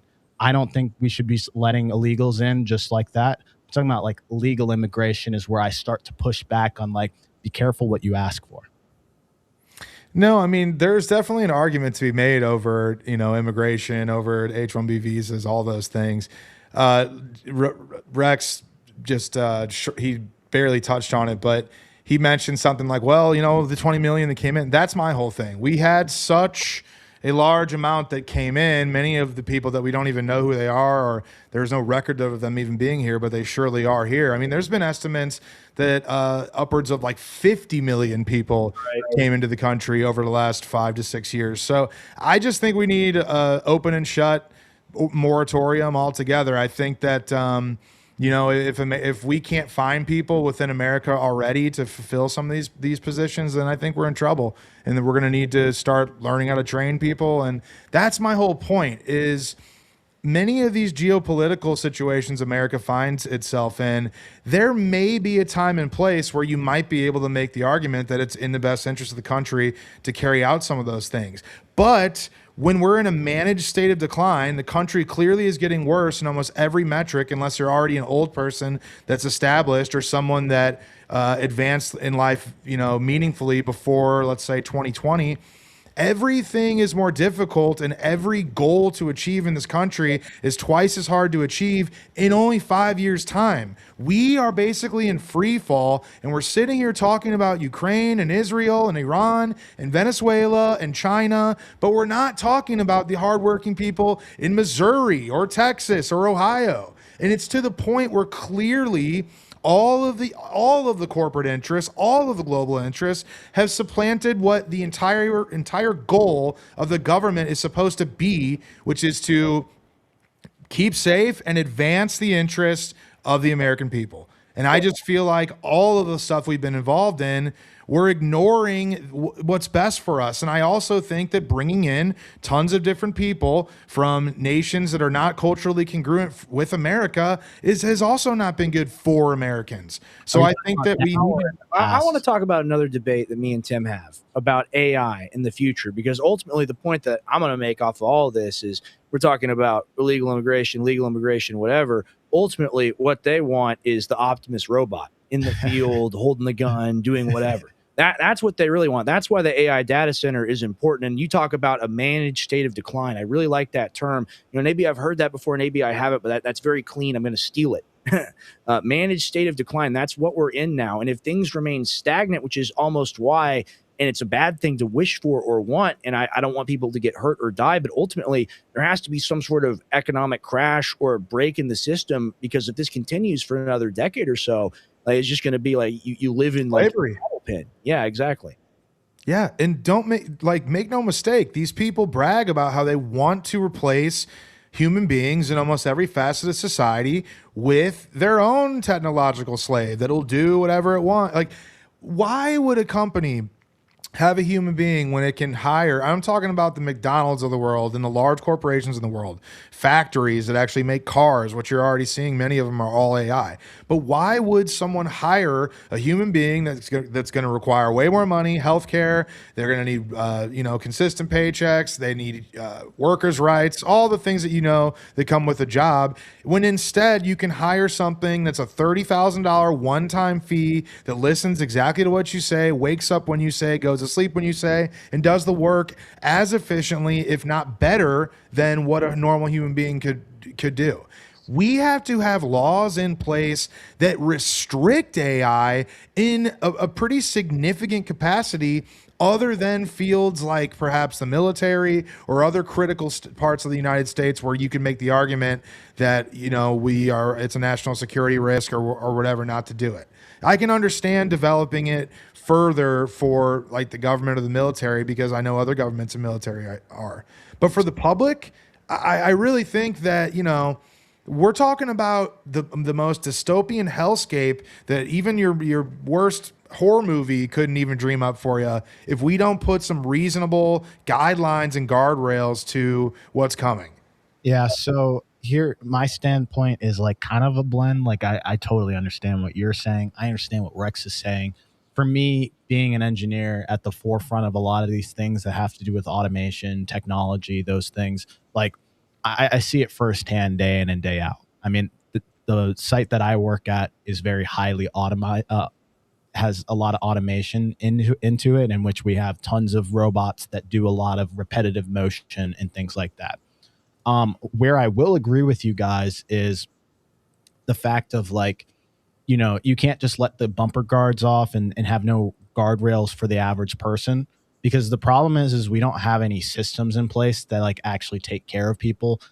Universal basic income is one of those things like that is very like, oh, well, people call you communist if you even mention it, or like things like basic housing affordability, where like the government actually provides housing for people. Like, people don't want to talk about those things. Humans are naturally not even supposed to be in this like 9 to 5 40-hour work week. We weren't designed fundamentally for that as just a species in general. It's a construct that we created during the Industrial Revolution, and we didn't change the system.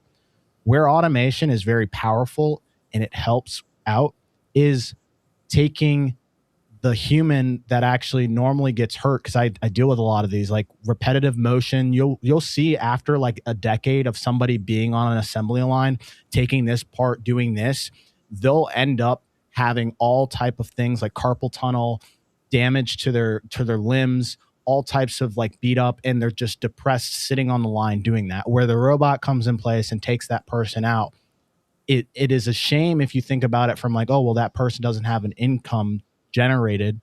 Yes, that's a shame, but like there's also a bunch of upsides in which you allow humans to go do what humans are supposed to do. You're not designed to sit in a chair, look at this thing, and make sure that every single Karl Marx argument, right? No, like but what I'm saying is that like, if you have AI and automation integrated in a way in which like you allow humans to not have to do the 9 to 5, you have to be able to provide them something to where they have a baseline quality of needs, and then people can actually have the freedom to do other things. They can protest in the street and kill each other.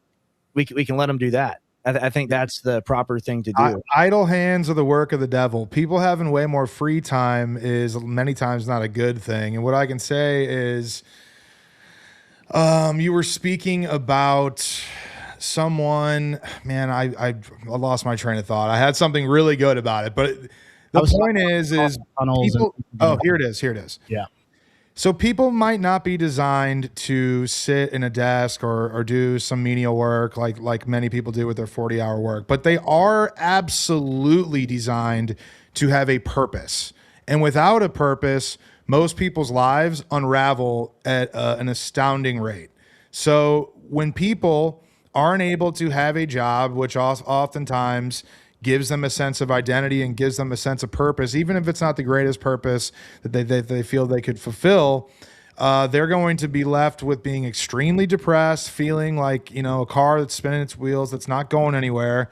And, Elon Musk talks about the future of jobs being just an option, saying the future of jobs will be like, you can buy vegetables at the grocery store, but having a job will be like growing them your own. You'll have to choose to do so.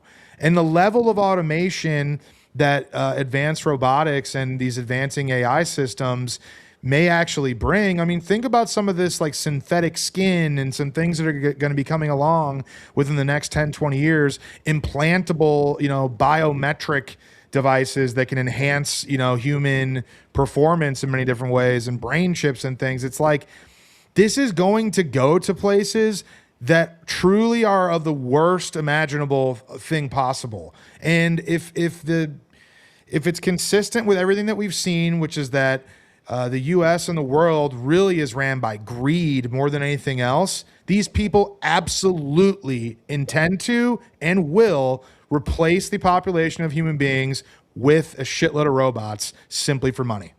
And you're already seeing it actively happen for reasons that many will argue over, but many also can't explain, of why the birth rate is declining in such a drastic way. So I think that their takeover is very much happening, and it is a managed decline to a whole different type of civilization.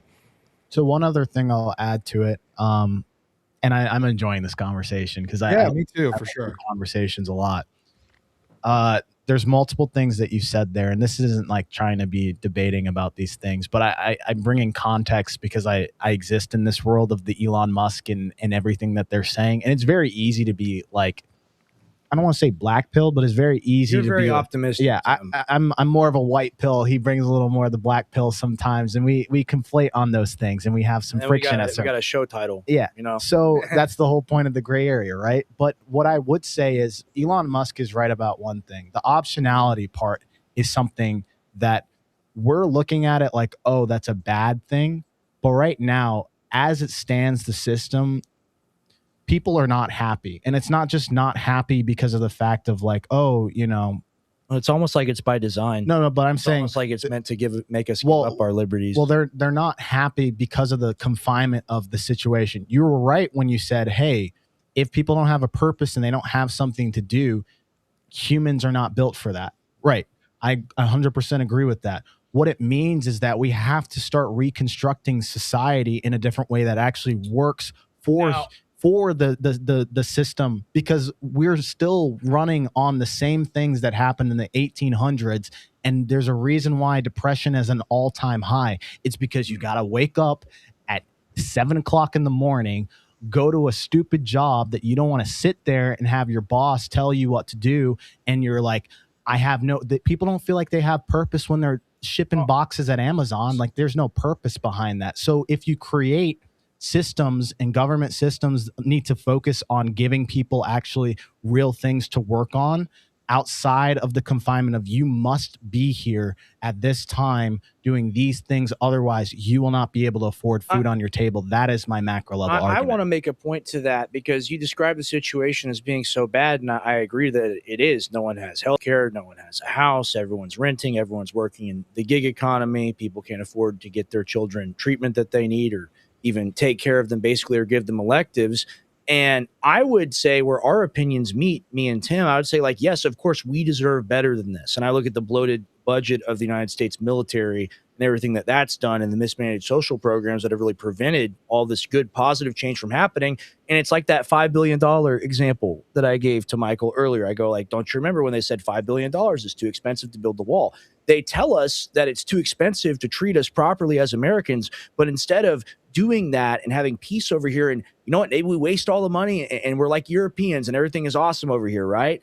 Instead of that, the good option somehow is to go declare war on other people. And that makes the domestic situation so bad that you're like, I have to work this hard to just keep this job and just keep my family where we're at. I'd rather just take UBI and the robot. That's where I think our opinions meet. That's my view. Yeah, I mean, I think that the UBI stuff is coming regardless, because I think that once enough of these jobs are ultimately replaced, then I think it's just an inevitability.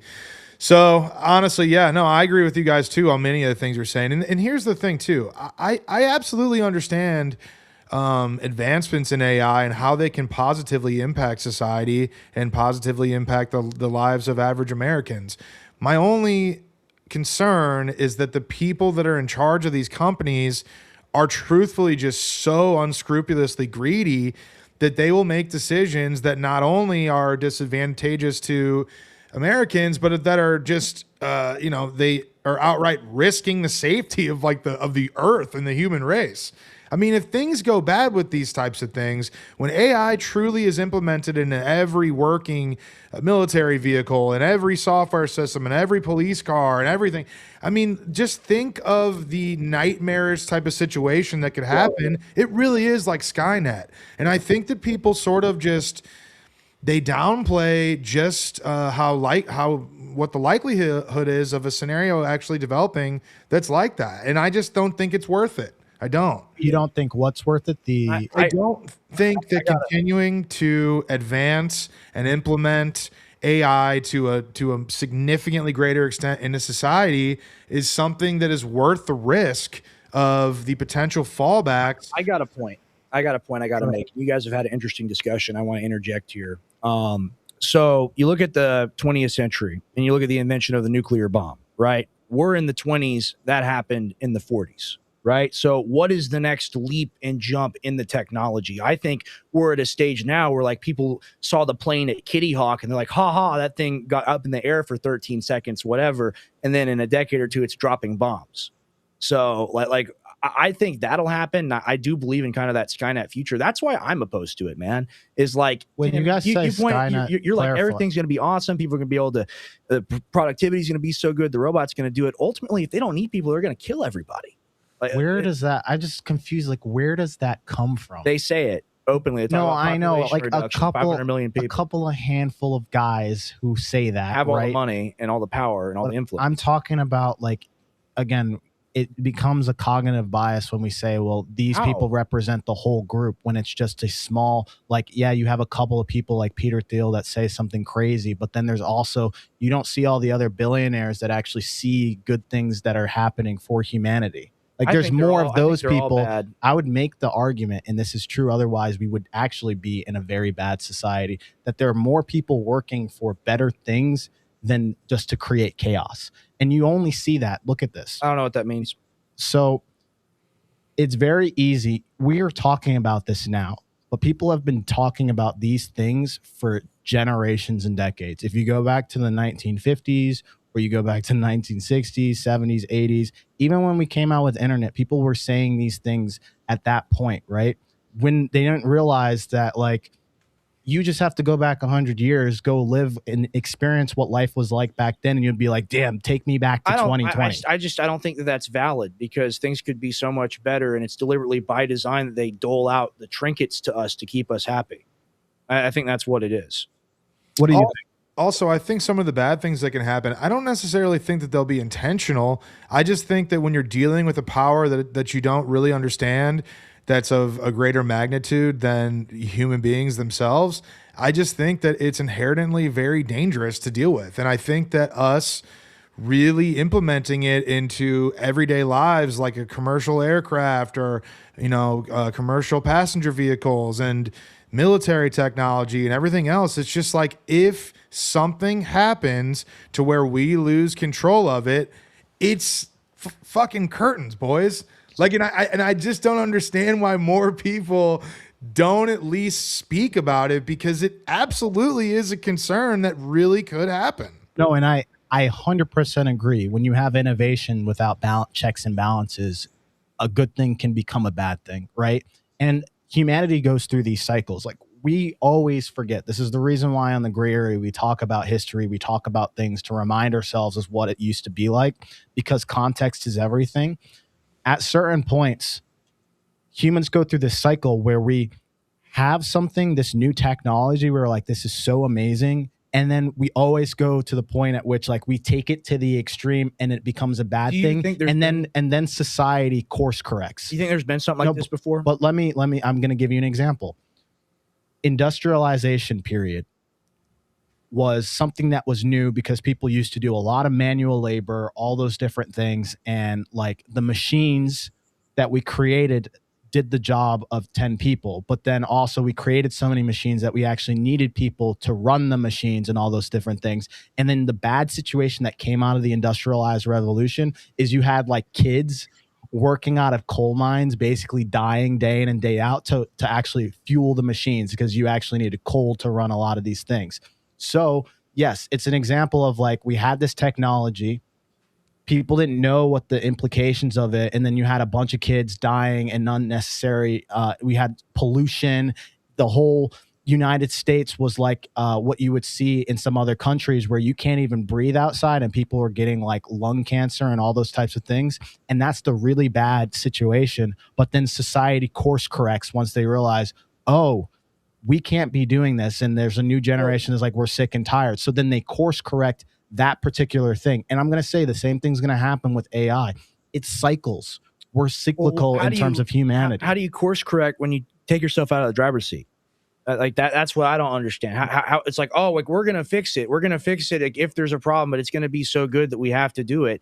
Like what happens when you're not? I want to throw something in too. It's like, okay, it's like, yes, we were aware of the advances that we saw to society, like upon the creation of like the gas engine, or obviously like the airplane, but those had sort of singular objectives, at least at the time. And it was to actually, as a form of travel, or as a form of operating, something that needs an engine for like a drill or whatever else, anything that needs an engine.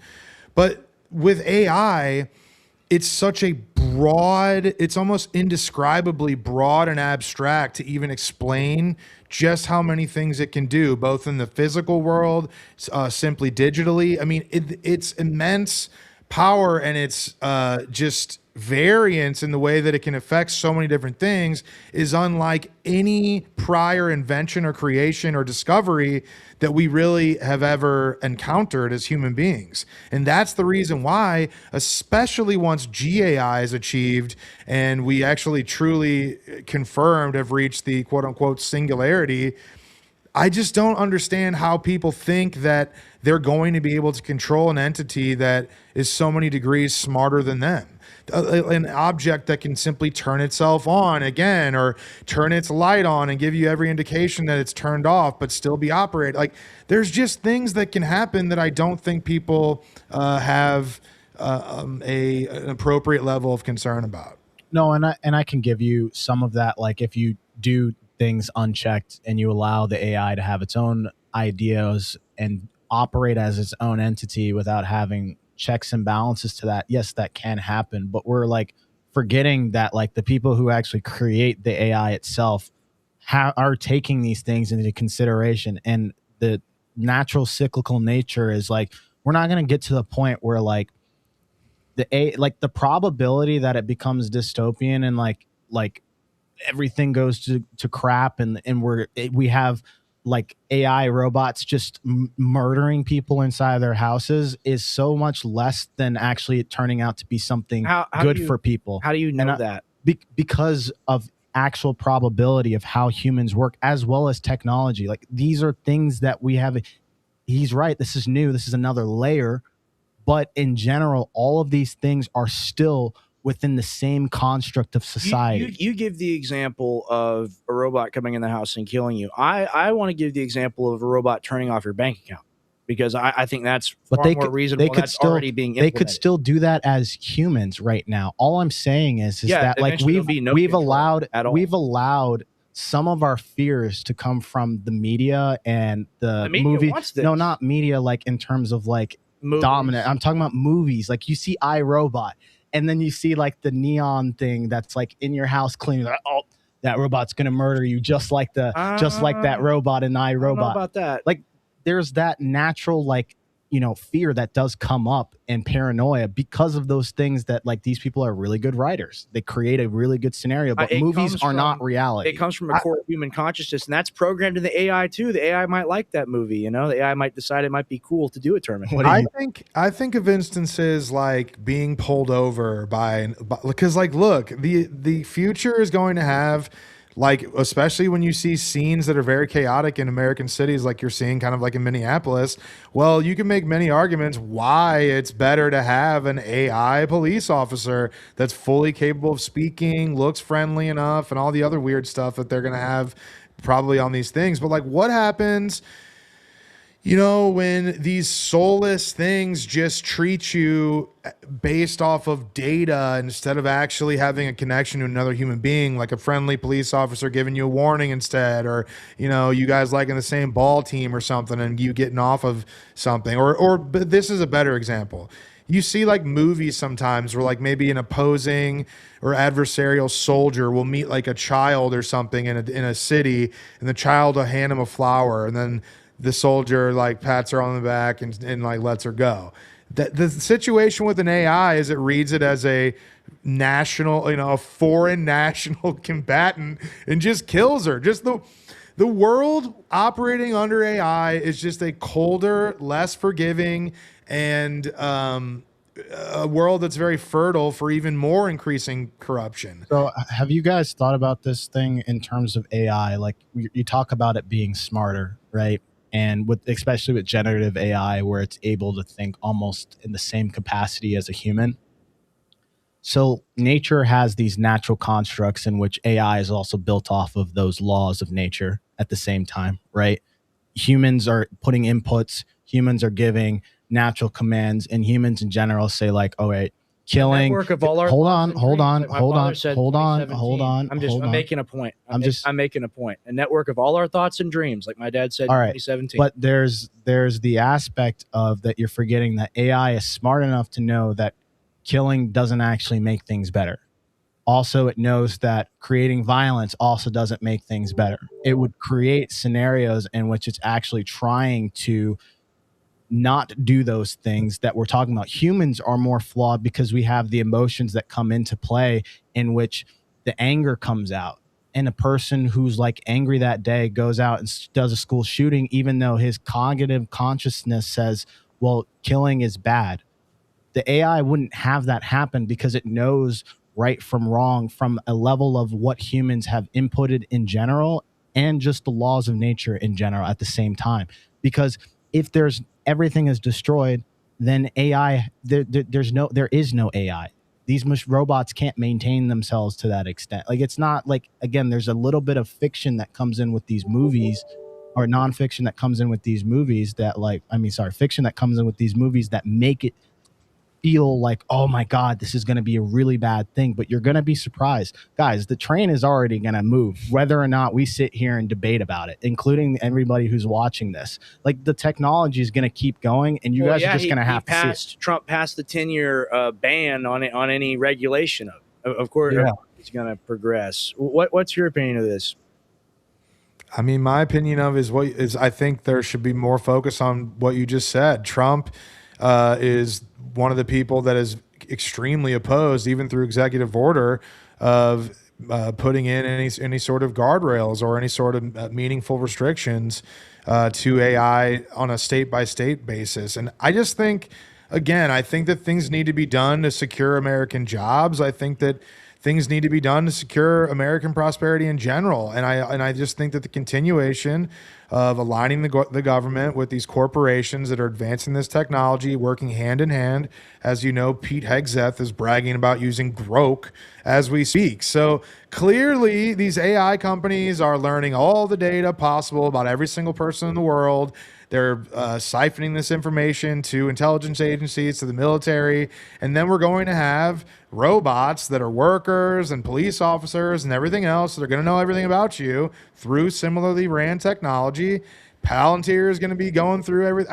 I think we're going towards like a hellish techno state, and I just don't think that you are right, Tim, that we're going in a certain direction no matter what. But I just think that at least until we're there, we've got to be speaking out against it. And one thing, a big credit to your dad, Rex, because he's actually a person that, you know, got me in this way of thinking well over a decade ago, because he often even spoke about things like this in the future explicitly.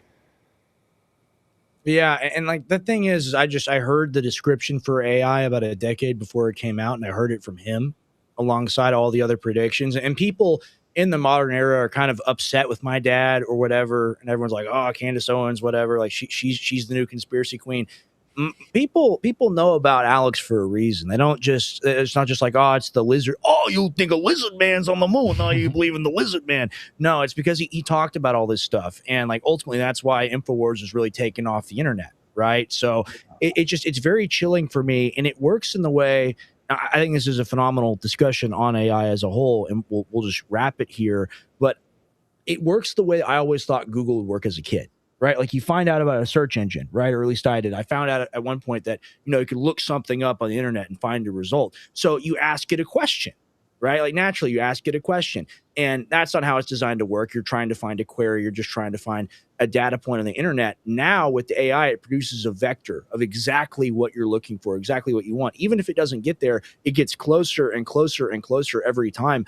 And that ease is so seductive, I think, to the modern populace, to people, millennial, Gen Z, God help Gen Alpha, who even knows what's going to happen there. That's a whole other topic.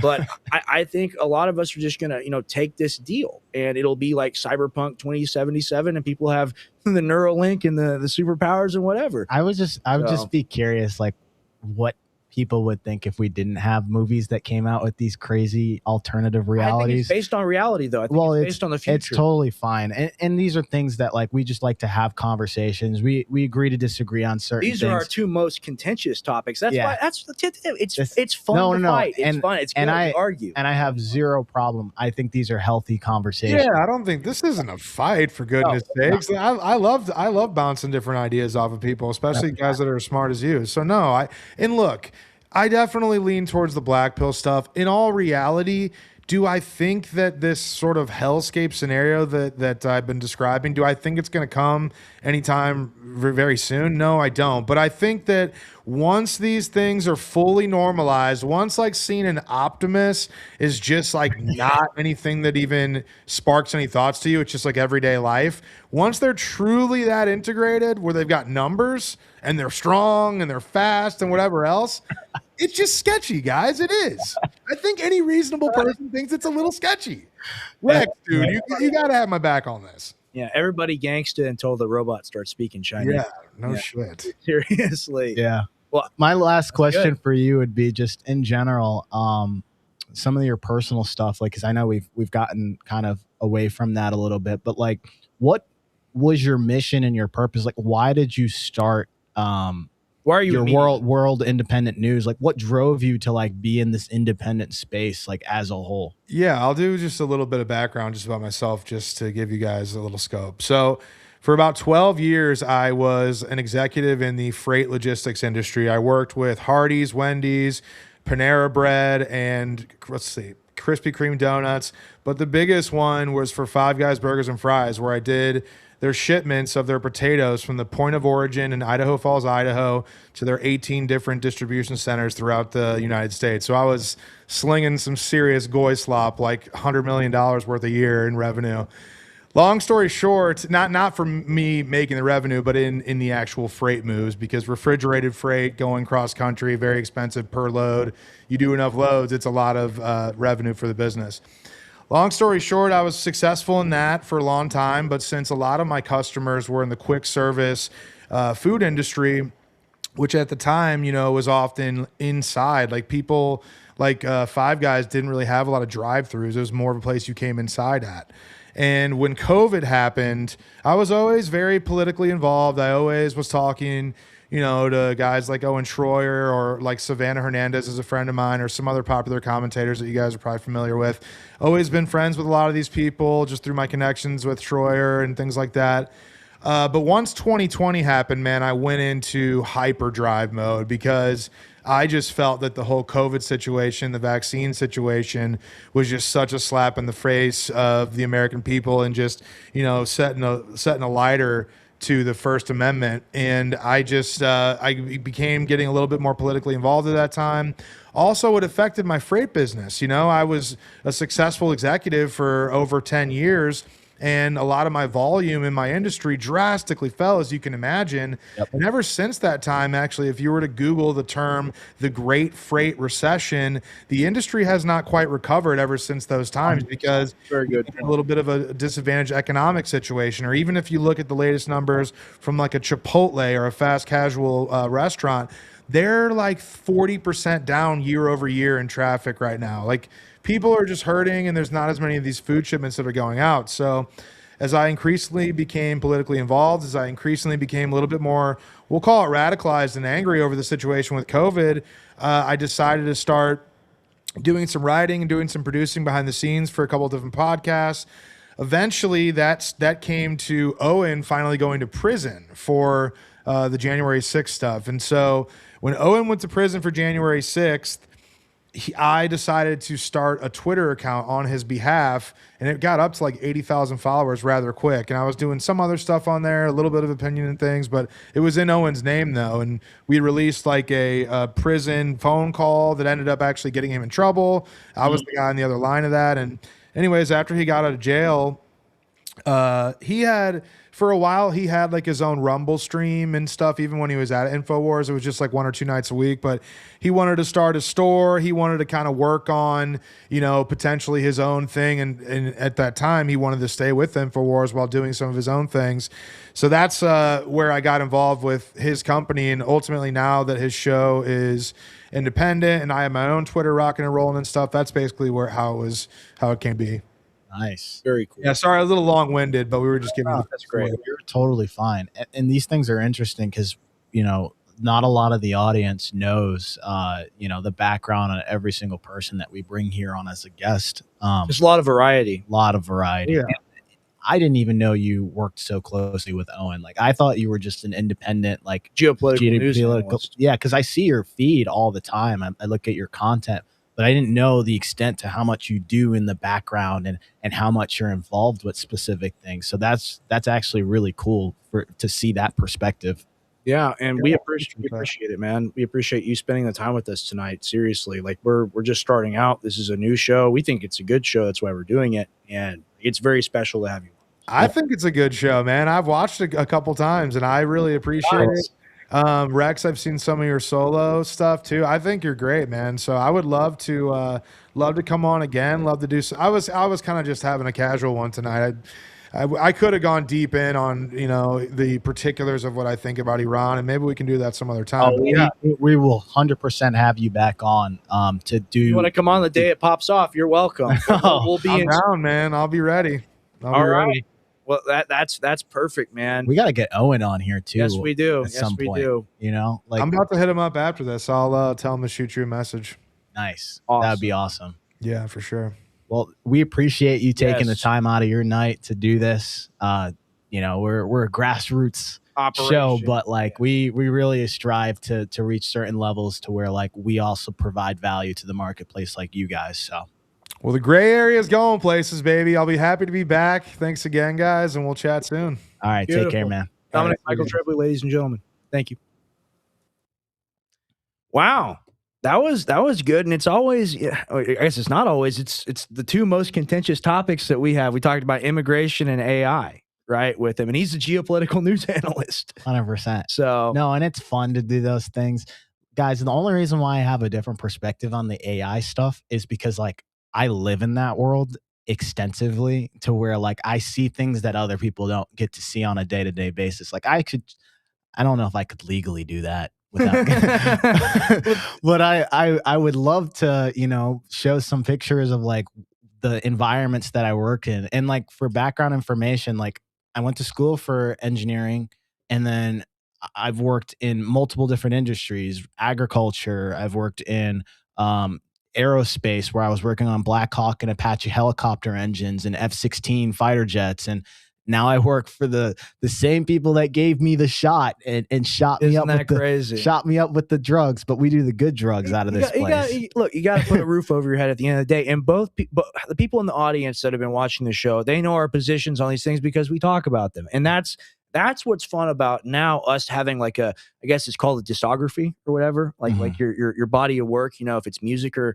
whatnot, but this is a show, right? So if you guys have been watching for a while, you can go and identify our positions on these various topics because like we literally title episodes sometimes that way. Right. And the thing with like these healthy discussions and conversations, like you're not going to agree with everything that I say or Rex. And we don't agree with everything that we say to each other, but like it doesn't mean that we can't have a conversation about it. Right. Because that's the biggest thing that I'm seeing a lot is like people existing in these echo chambers where they're not having a healthy discourse to be able to like challenge some of their beliefs.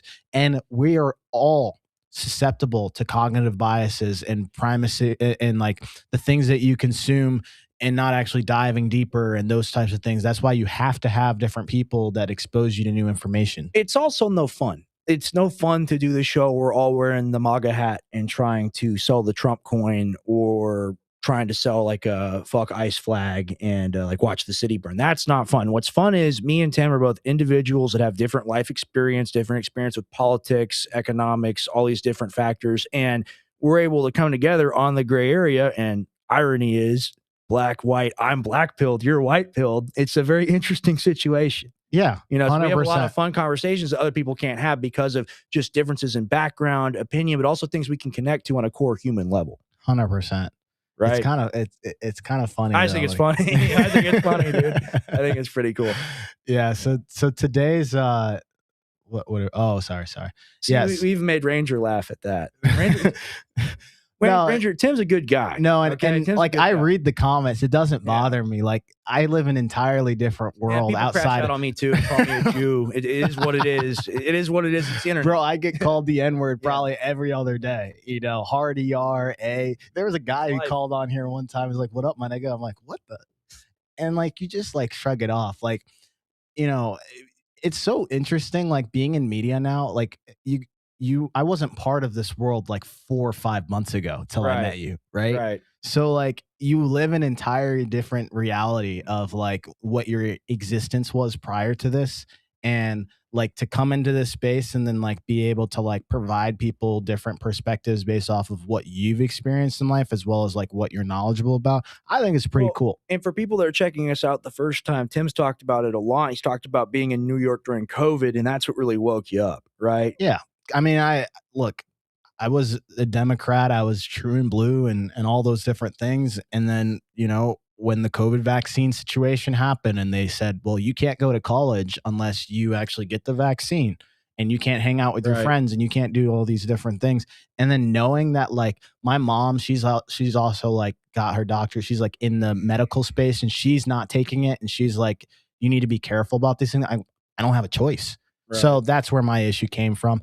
And, you know, it caused me to go right into the center, and that is where I stay. I don't lean into the Trump slop or the Biden slop anymore. I ask questions now. And we reject that completely, just on its face, right? Like, we're not affiliated with any political party, nor do I think we'll ever give a political party an endorsement. I think that's safe to say, at least at this stage. Yeah, I don't even know if I'll vote for this next election. That's how... Oh, I'm done. I'm drinking. I'm going to get drunk. 100%. That is how, like, disenfranchised I feel about the country and everything that's going on. Unless somebody's like really good and not part of the slop, I could consider it. Like, I could vote Democrat next year if somebody actually. I could vote Republican. Kill you. No, I know. Now they're but here's the thing: it's not about the. It's not about the. I understand your point. Hey, it's not about the party. It's about the policies themselves, right? Like, I thought Reagan. Well, not Reagan. Well, Reagan. There were some things that Reagan did that were good, and there were some Democrats that really liked the things that he did. I also thought Bill Clinton, as pedophile he is.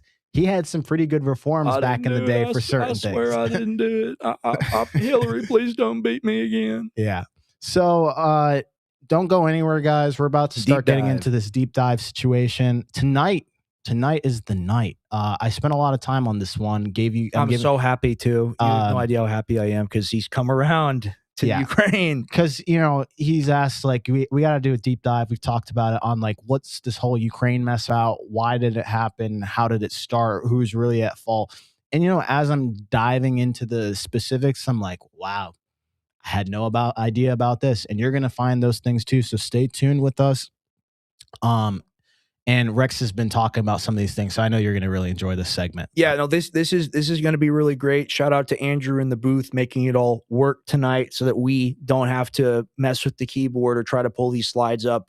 I always enjoy the deep dives. I've learned a lot of things, specifically about the medical industry when you've talked about it, but getting into the realm of really like global conflict and war and political intrigue, the Ukrainian situation is crazy. It's like a crime movie. Yeah. And the United States and NATO have, like, as much as I don't want to say it, we are like fully responsible for it. Like, I don't even blame Russia for being our enemy. It's wild. Like, Cold War is one thing, fine, USSR, but after the point at which it dissolves, you're going to see all the different things that we did where, like, I don't even know who was making the decisions and who even gave that person the ability to make decisions for millions of people and what ended up happening. So definitely don't want to go anywhere. You got an intermission screen? Yeah, let's go ahead and cut to that intermission screen and we'll be right back, guys.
back.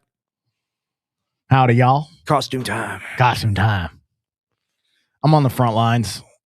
So yeah, Ukraine. Yeah. If you guys are new to the show, every single Sunday I'm doing a new costume every single time I do a deep dive because we like to have fun with these things. We do. We like to have fun here. Right. So Ukraine war. Oh man. I love it. As I looked into it, I'm like, let's air everybody's dirty laundry out and let's get to the specifics. And you're coming at it from a perspective of like, I've argued this with you a lot where we've just debated or discussed it. And you're someone that's like, you don't have a dog in this fight, right? So your own research, what did it lead you to believe? Just starting off. What it led me to believe is that everything that you're told in terms of narratives need to be taken with a grain of salt. And I know we always talk about propaganda and the victor writes the narrative, but like you're going to see that these things really are written by the victors.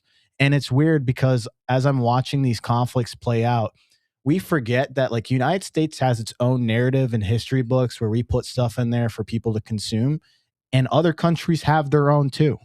And even beyond Ukraine, like America says Vietnam War, and in Vietnam, they call it the American War because America is the one that waged that war, which we will do a deep dive on that.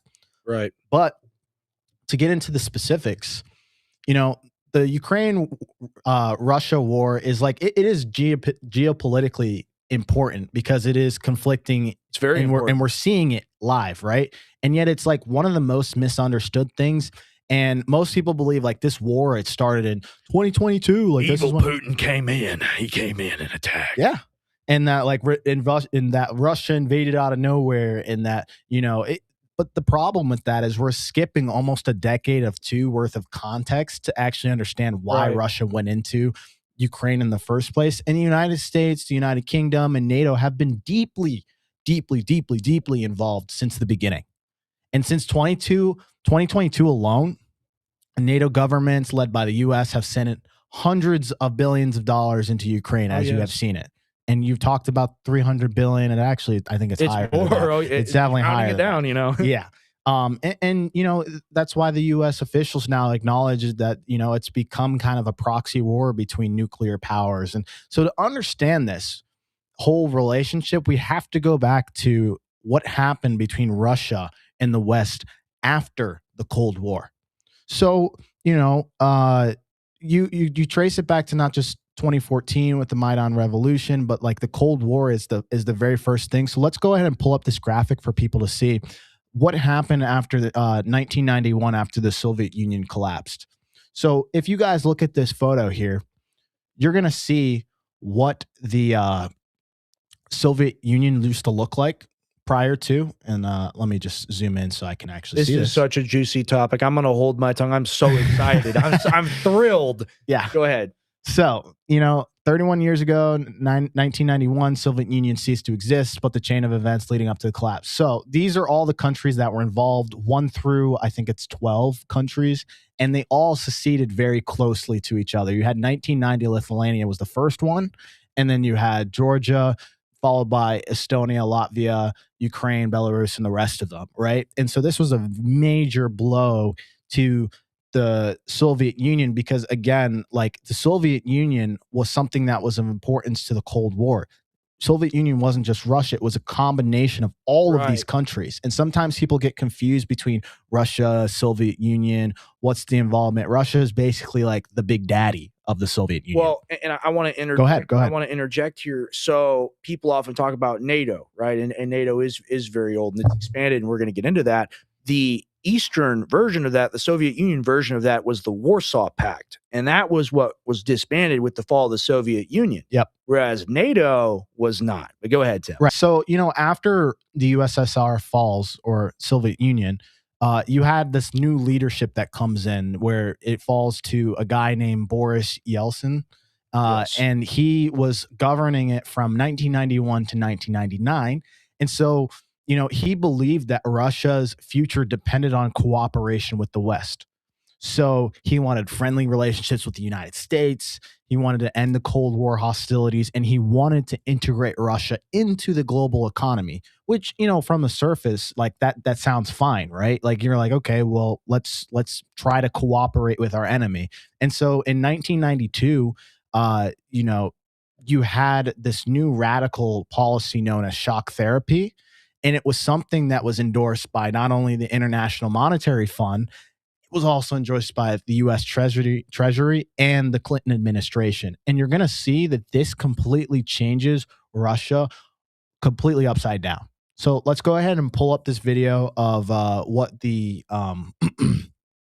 of what this shock therapy is, for people to understand what their new plan was for Russia after in these 1900s. Federation. Yeltsin publics. Enter Boris Yeltsin, the first president of the Russian Federation. Yeltsin inherited a country in turmoil, shrinking economy, rising nationalism, and widespread uncertainty. To address these challenges, he turned to Western economists and institutions like the International Monetary Fund, IMF, and the World Bank, who advocated for shock therapy. Shock therapy was rooted in the belief that transitioning to capitalism should be as rapid and sweeping as possible. The idea was that short-term pain would lead to long-term gain. Its architects like Jeffrey Sachs and Anders Estlund argued that gradual reforms risked a return to socialism. Instead, they pushed for a clean break, dismantling the planned economy in one fell swoop. The first step was lifting price controls, which had kept goods affordable during the Soviet era. Overnight, prices skyrocketed. In January 1992 alone, basic necessities became unaffordable for many. A loaf of bread that once cost a few kopecks suddenly cost several rubles. Hyperinflation reached 1,354% that year, wiping out savings and plunging millions into poverty. For ordinary Russians, this was a nightmare. Imagine an elderly pensioner who had saved her entire life under the Soviet system, only to find that her money was now worthless. People began selling heirlooms, furniture, and even clothes in makeshift street markets just to survive. This period became a symbol of desperation, grandmothers hawking antique samovars and men bartering tools for food. Unemployment, a concept virtually unknown in the USSR, surged as industries shut down or downsized. State-owned factories, once the backbone of Soviet life, could no longer compete in the global market. Entire towns built around a single factory, known as monotowns, were devastated, leaving residents without jobs or prospects. Privatization was another cornerstone of shock therapy, and it was here that the seeds of Russia's oligarchy were sown. State assets, from oil fields to aluminum plants, were sold off at bargain prices. Ordinary Russians were given vouchers to buy shares in these enterprises, but most sold them for cash to survive. The beneficiaries, a small group of well-connected insiders who amassed vast fortunes almost overnight. Take the example of Roman Abramovich, who acquired the Sibneft oil company for a fraction of its value, or Mikhail Khodorkovsky, who became one of the richest men in Russia by acquiring Yukos oil. These oligarchs wielded immense power, not just economically, but politically, shaping Russia's future in ways that still resonate today. Isn't that crazy? What do you think about this, Rex?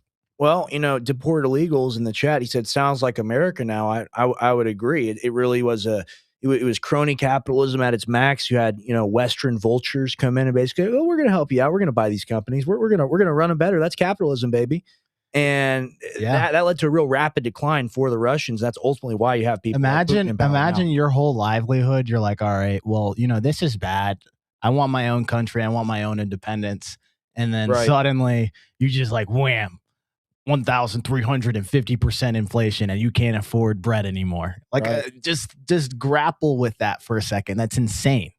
And, you know, people talk about the United States. Guys, you think this is bad. I'm going to show you guys why it's actually worse than what the United States is currently. But if you look at it, and Andrew is showing this graphic here, let's go ahead and read this for them. Yes, industrial production and national income in Russia did decline significantly in the 1990s. Specifically, Russia's GDP fell by 50% between 1992 and 1998, and industrial production declined by 56% in the same period. This economic downturn was a result of shock therapy policies, like we just talked about, implemented by the Yeltsin government to transition Russia to a market economy. Yeah, like 50%. 50% is not a small number, guys. It is not a small number at all. Like, most economies grow by like a few percentage points, and that's what you focus on, is like how the country is doing. For a country Right. in just a 8-year span to drop 50% means it's drastic for the people that live there. And then you're also going to see, let's go ahead and show people what the life expectancy actually happened for the people living there as well. This is the male life expectancy at birth for a former Soviet Union person, right? France is like, all right, we're good. We can afford all bread. And in then you see 1985, you're looking at around 64, and then it falls to about 58, 57 in the period after the crash. Yes. Pretty incredible. 100%. And again, why is that? Because you can't afford to eat. You've got all these like conflicts that are happening at that point. And, we talked about it. You had just talked about it and touched upon it. The oligarchs, that is where the real meat of the bone is. People are like, oh, United States is doing the same thing. Well, if you really think about it, let's go ahead and show who these people are and how much they controlled. Go ahead and read this from. Berezovsky said the exclusive club of tycoons included Smolenski and Potatin, along with banker and media mogul Vladimir A. Guzinski, now 46, oil magnate and banker Mikhail B. Kordashovsky. Horrible names to have to pronounce. I know. Not horrible. No, you're doing good, man. No, it's tough. You're doing good. 35, and bankers Mikhail M. Friedman, 34, and Piotr O. Avin, 43, who together had the Alpha Group of financial firms. Among them, Berezovsky claimed they control 50% of Russia's economy. 50%, 50. Now, 50% in the United States is not controlled by like 7 oligarchs, right? 50% is controlled by like a conglomerate of people. You can it reminds me of us, bro. Like, I know it's not as severe, but like not as severe. Yeah. No, it's interesting. We have these duopolies and all these different things, but it's like spread among industries. Like Elon Musk doesn't own like the eggs. Eggco. Yeah. He doesn't own Eggco. He owns, the car, electric car industry, and like, Meta and Zuckerberg doesn't know anything about rockets. But it's interesting because coming out of a communist or socialist economy, they would have leaving it, they would have no concept of antitrust, because that's essentially they're leaving the extreme version of that behind. Well, and they came from a communist system, right, if you think about it. Yeah, that's what I'm saying. 100%. So you can cut back to us. Wow. And he's right about that. Like in a communist situation, they thought communism was going to work, guys. Like before that, there was a lot of issues why the USSR was even founded before. It's because a lot of the corruption that was happening during that time period. And so a lot of people felt disenfranchised, and they're like, look, we need to unite together and go under this new Marxist regime type of thing in which like everyone would benefit. Now, you can make the argument that like, well, communism was at least working slightly for them prior to this, because instead of trying to spread out the cost of this over a course of like 5 to 10 years, they're like, no, we need to make it now. We've got to shock it. We got to make sure capitalism works so that the communists never have a chance. And isn't that crazy? Like, who in the right mind, some guy who has like some PhD in some psychology or whatever, or a finance degree, is like, all right, this is the strategy, guys. Listen to me because I have authority. I guarantee it was like a group of just like 5 people that made that decision. Everything in this world is faking it until you make it, ultimately. And you have a group of economists go over there and say, well, we're from the West. We know everything better than y'all. We're going to run your country. Ultimately, that's why I'm against regime change and economic interference and other things, is because like we've proven we don't know how to do it well. And really, I think what we're going to get into here in the 2000s is the process of these oligarchs being kicked out. Yes. Correct. That is that. And we are going to get into that, but we have to talk about the NATO expansion first. Ooh, my favorite. Because when Russia was collapsing originally in 1991, after the Cold War ended, Russians believed that NATO would not move towards their borders. And so this belief literally came from direct conversations in which 1990, during negotiations, like during the German reunification, in which you had the Berlin Wall come down, and you had the reunification of not having East and West Berlin and all those types of things. U.S. Secretary of State James Baker told the Soviet Union, Mikhail Gorbachev, I think is how I pronounce his name. Correct. He said explicitly, NATO would not move 1 inch eastward. Right. And specifically, he was talking about in the context of like, hey, look, we know you guys, we want to be done with this Cold War. Like, let's just make this happen. And this is our concession. And a man's word is everything. I say this all the time. So the United States gave its word during this time period. And so you actually have declassified notes, transcripts that show the Soviet Union leaders, they were repeatedly given the expectation that NATO wouldn't expand east. So let's go look at what actually happened. Andrew, let's go ahead and pull up this NATO map to show the expansion. It just can't make this stuff up. All right. Zoom in a little bit so people can see. Oh, well, it's kind of weird. Now you can zoom out, honestly. Go down to that. Yeah. Okay. This is like a vertical graphic, so it's not the best. Can you just that's tough. I can Can you actually scroll down and just look at the dates, please? That's the most important part about this. So we got 12 founding members in 1949. We got the United States, we got Belgium, we got the UK, we got Denmark, France, Netherlands, Italy, Iceland, Canada, Norway, Portugal, Luxembourg. 1952, I always found this interesting. Turkey's both a BRICS and NATO member. Turkey joins, Greece joins. 1955, Germany joins. 1982, Spain joins. And then, after the agreement is made, the red line of no further, not 1 inch further east for NATO. 1999, Poland, Czech Republic, Hungary join. And those were previous USSR aside from countries. Are we sure about that? Hungary, maybe not. No, well, Poland at some point was part of the occupying when Germany and Russia had that agreement. I just don't know my history well enough.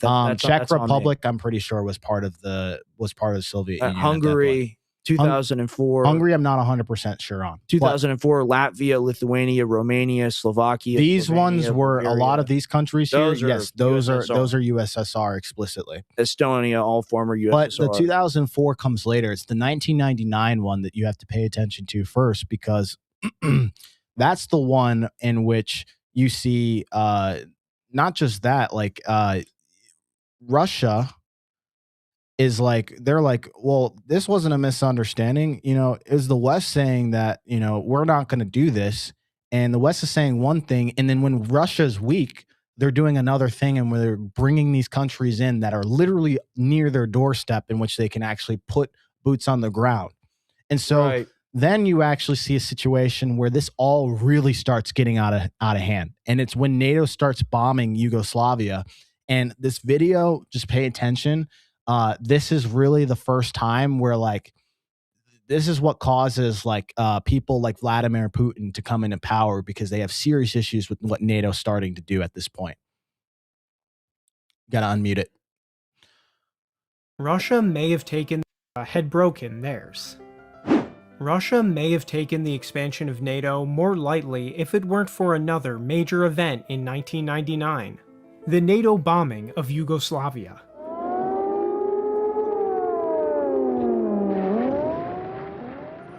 The first bombing of its kind in NATO history.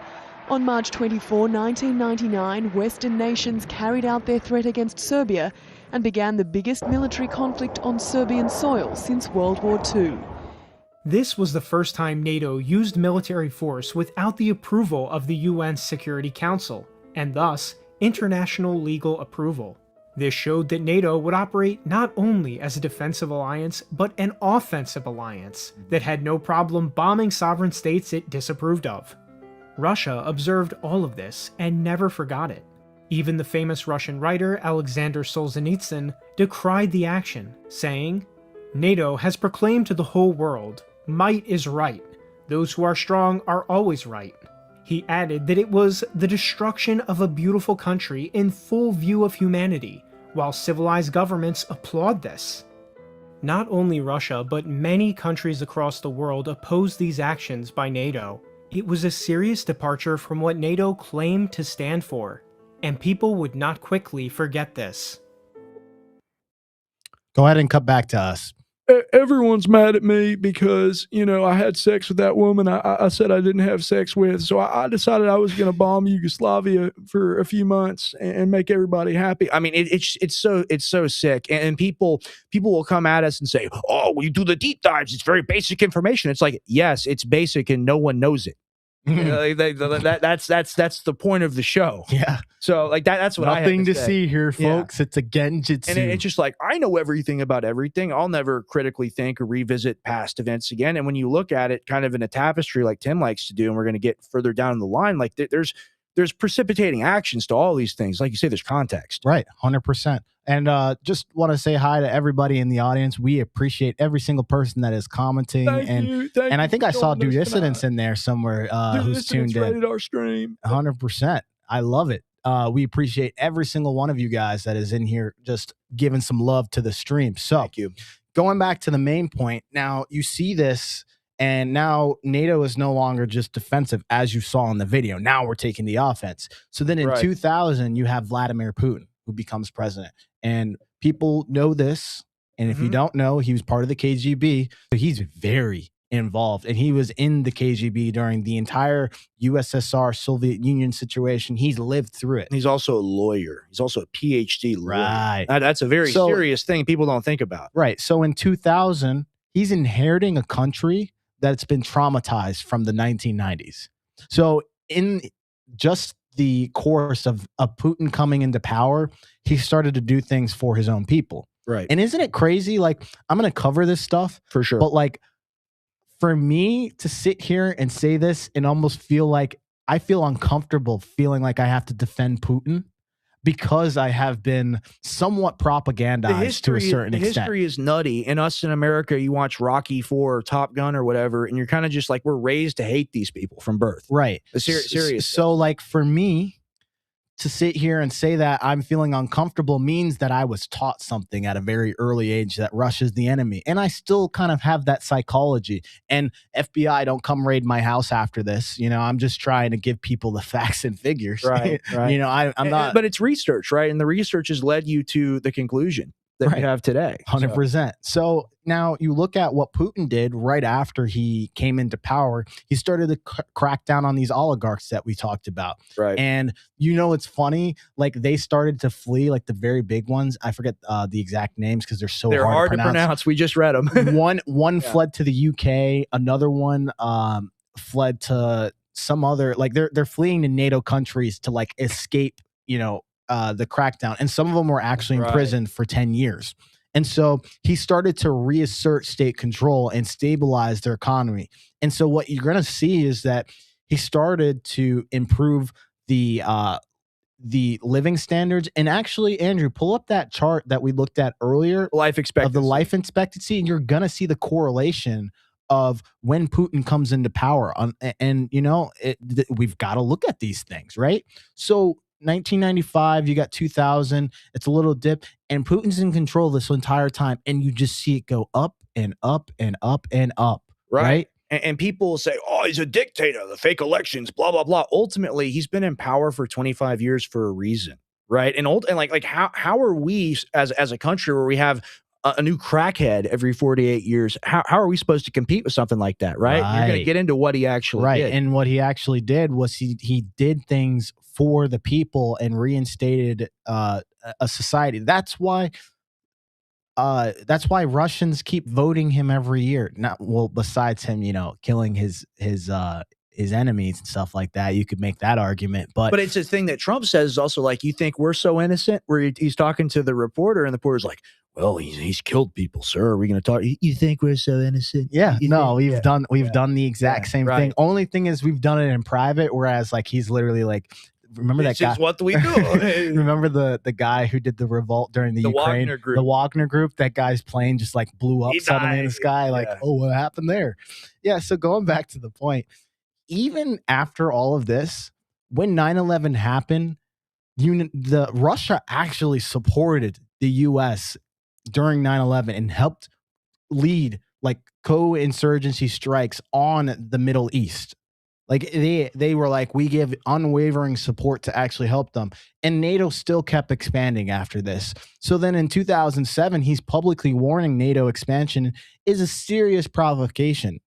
And so and he's after like, that, we got 4 more countries that join. right. And then he's asking, well, if you guys are expanding, who are you expanding for?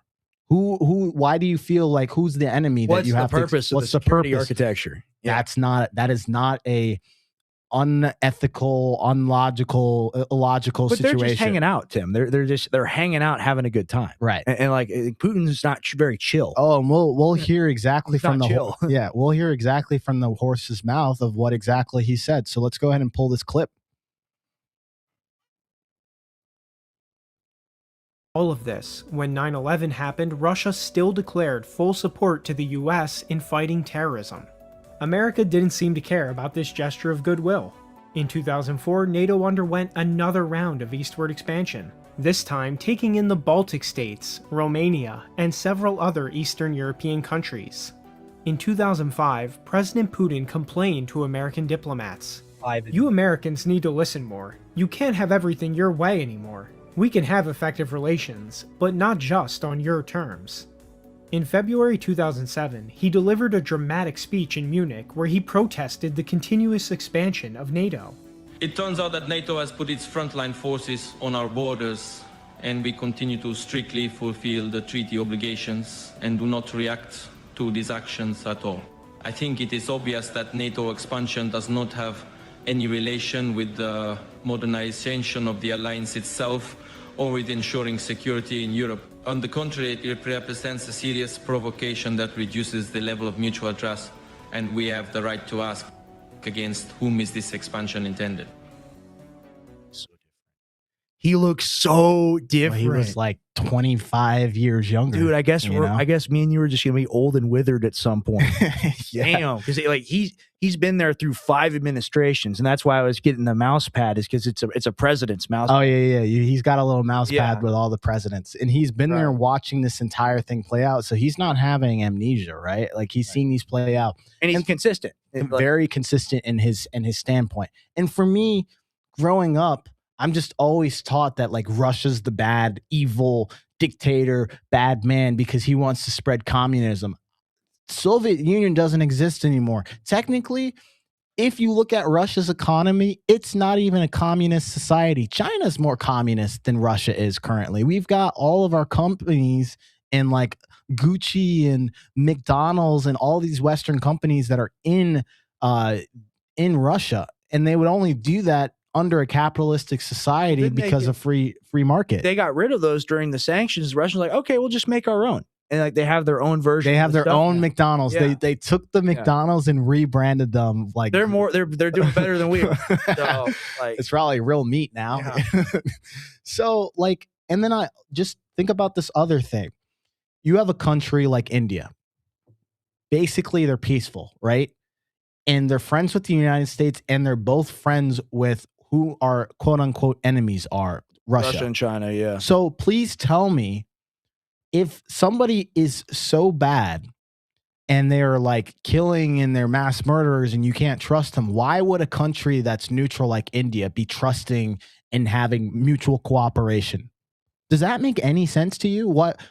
Well, there has to be something wrong. It doesn't from a global perspective, but it makes perfect sense from a Western perspective, right? Is like America needs a reason to be the world hegemon, and Europe is really the only region which we still rule. And they could be like, "Oh no, we're independent. We have our militaries." It's like, well, like who has the thousands of nuclear warheads? It's us. It's not you. Right. But because that's the one region that we still control, we're willing to do pretty much anything over there. And just go ahead and get into it. We just haven't gotten away from the Cold War theatrics and stuff like that. We have the right to do it. The mandate from heaven to declare war, because it's the evil Ivan at the end of the day. And so, there was a moment in time where like Russia could have probably been part of NATO, but had we not they tried treated to them join twice. Right. I was going to say this. I didn't know if you had it prepped. They tried to join 2 times. Yeah. No, I don't. We're talking about this freely. You can go ahead and explain. No, that's just a historical fact I want to throw out there. They literally tried to join twice. I heard Lawrence Wilkerson, who used to be Colin Powell's chief of staff, who used to be the Secretary of State for George H.W. Bush. I heard him talk about this. Right. And we were like, no, we just don't have the time for that right now. That's literally what our excuse was. We're just like, we're too busy for this right now. That's what we told them. Right. So the whole point of having an alliance is like so that you don't have an enemy, but clearly, like, if Russia isn't our enemy, then who would be the enemy after that? But in the chat, I'm just very curious from your guys' perspective, how many of you guys have grown up not knowing anything about these sequence of events that happened in the 90s? Because that is where the secret sauce is in terms of, I didn't know anything about shock economy and therapy, and like, we're not taught that in history books. It's crazy economic warfare to be like, yeah, we're going to send our economists over there and we're going to fix your economy for you. Right. When we have no idea of the culture and how the system works. You can't take a circle and try to fit it in a square. And doesn't that speak to how much power and influence that we've lost? Because if after the Soviet Union, they trusted the West so much to allow their biggest economists to go in there and run things. I mean, that would never happen now anywhere. And I was just about to hit that point too. Like, the president at that point had good intentions for his country. He didn't know that the economy, like, it's like you're trusting the adult in the room to make the right decision because you're in shambles. This is the first time since your existence before the USSR was actually formed that you've now had some sense of autonomy. And now all the people that were in power prior to when Kennedy and the Russians were having this whole conflict, like, that's in the past. So they're like, what do we do now? Now, it gets worse than this, guys. You have something called the Color Revolution, in which throughout the 2000s, the US was basically creating these like backdoor revolutions inside of Ukraine. And this is where Ukraine comes into the situation, right? Base Tim alert, base Tim. This is the stuff I've been raging about 100%. for a long time. Let's go ahead and pull this up, Andrew, so that we can talk about this. All right. You want me to read it? Yeah. I'll pull it up here so that you can actually read it better. Yeah, it's very small. U.S. campaign behind the turmoil in Kiev. With their websites and stickers, their pranks and slogans aimed at banishing widespread fear of a corrupt regime, the democracy guerrillas of the Ukrainian Pora youth movement have already notched up a famous victory, whatever the outcome of the dangerous standoff in Kiev. Ukraine, traditionally passive in its politics, has been mobilized by young democracy activists. Oh, I wonder who invented those. And will never be the same again. But while the gains of the orange-bedecked chestnut revolution, literally color revolution, are Ukraine's, the campaign is an American creation. Oh, a sophisticated and brilliantly conceived exercise in Western branding and mass marketing that, in 4 countries in 4 years, has been used to try to salvage rigged elections and topple unsavory regimes. Funded and organized by the U.S. government, deploying U.S. consultancies, pollsters, diplomats, the 2 big American parties, and U.S. non-government organizations, NGOs, the campaign was first used in Europe in the Belgrade in 2000 to beat Slobodan Milosevic at the ballot box. Right. So you want to know what the summary of this whole thing that he just read, guys, is United States sees a country like Ukraine. It has a guy in power who is not pro-America and things that we want. And so what we do is there is a election during this time period in 2004 in which there's a discrepancy in terms of like who they want in power. So what does the United States do? They see it as an opportunity. We want the guy friendly to us. So they're like, all right, let's go for instead of a pro-Russian government, we want a pro-NATO one. And so then they put this guy in, Viktor Yushchenko, is that how you pronounce his name? Something like that. Yurchenko. Something like that. We're so hard to pronounce these guys' name. He's going against this guy, Viktor Yanukovych. I don't even know how to pronounce his name. I'm American, guys. But this is the guy who actually ends up winning because of the U.S.-backed interference in these elections. Right. Look at this. All the colors, beautiful colors. And, you know, he's obviously going to be like someone who's going to put pro-NATO, pro-U.S. favors for the United States. And of course, Russia's going to have an issue with this. Right. Like, just think about, like, we have issues when we talk about like just the prospect of like Russia being involved in our 2020 elections. Did you see all the crazy stuff that happened during that when they thought the Russian collusion? Well, that's the key. And I mean, that's been going back since 2016. And like one of the main things that pushed me really hard into being a Trump supporter was I knew the Russia hoax was the Russia hoax from day one. It's ridiculous. Hillary Clinton paid Christopher Steele to come up with the Fusion GPS document, and it's all Trump being peed on by the Russian hookers, et cetera, et cetera. Whatever you think of Trump, whatever you think of Epstein, I think he's implicated, and I'm critical of that, and I call him out on that, and that's why I don't support him anymore. Completely innocent. And they didn't show up on court. They didn't show up for court. Well, completely innocent on the Russian count, because literally for years and years and years, it was the Mueller report. We're going to get him now. We're going to find the hidden money. We know he's paid off. Right. And we suffered through this. And I think it was one of the things that really made the administration turn rancid, especially now going forward, because Trump's like, oh, you think I like Russia, don't you? You said that for years. How about I bomb them? How about I blow up Nord Stream 2? Right. And like that's how we've gotten to where we're at today, really, in my opinion. And you know, it's crazy. And I will cover this later, but in 2017, Trump was literally funding the Ukrainians and giving them javelins. Did you see those javelins they have out there? Exactly correct. That was me. Yes. That wasn't Obama. That wasn't Biden. That was me. This guy, me. I funded and he's the happy about war anti-Putin. as long as it goes good and he gets the credit. And ultimately, like that's what I'm disgusted with, because we should never be okay with war, period. But the United States government, and really this last administration, as we're getting into the history here, it's not that Obama or Bush or Trump first term or Biden or any crazier than Trump is now.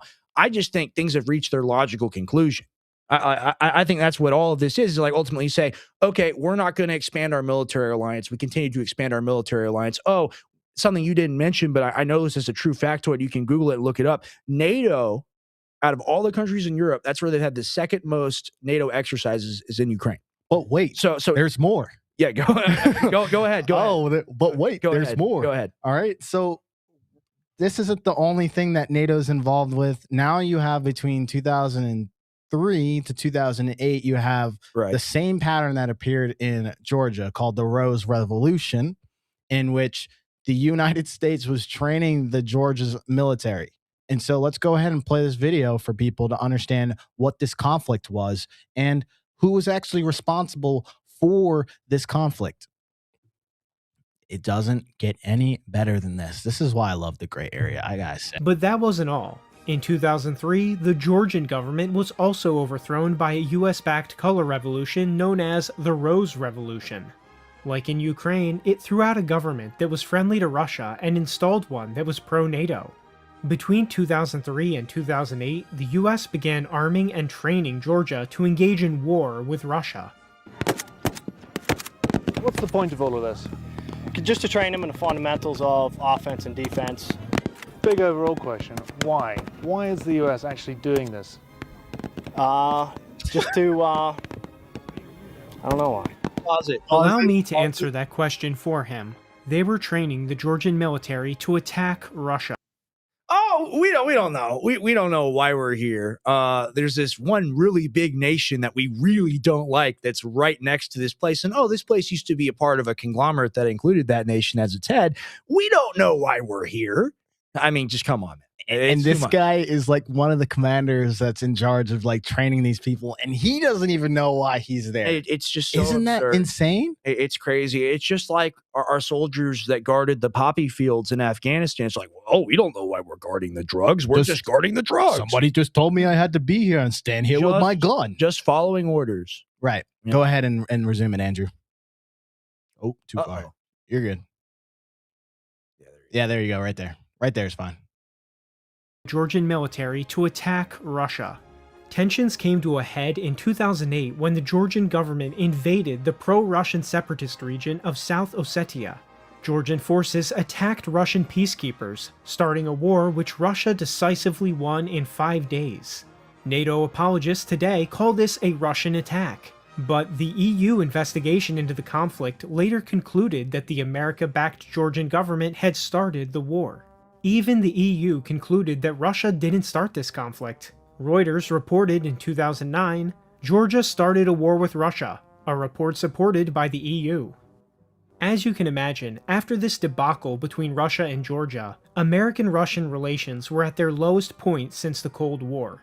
The administrations of George W. Bush and his predecessor Bill Clinton had consistently treated Russia as an adversary.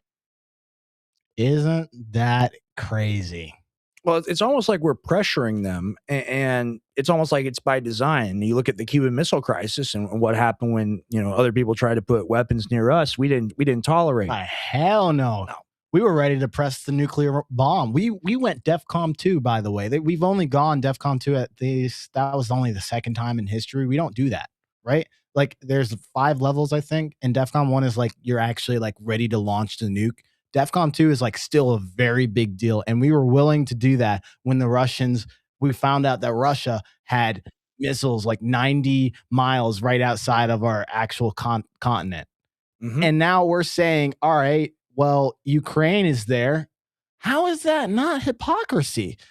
If we're enemies, right, which you're framing it as such, or you're saying, well, we're really friends, then why do you feel the need to park missiles outside of my house? And that's my point. And it really just, this is the thing that I've been able to resonate with, just looking at the Russian perspective and their position is they're literally, they go through this economic crash, like you talk about with the like planned economy going to just another version of the planned economy where the oligarchs are in control. And then you have this guy that kicks the oligarchs out and stabilizes things. And that guy's like, look, like we just want to exist here. We're not doing anything aggressive. We just don't want NATO to expand. Please don't do it. We think you want to do it. Please don't do it.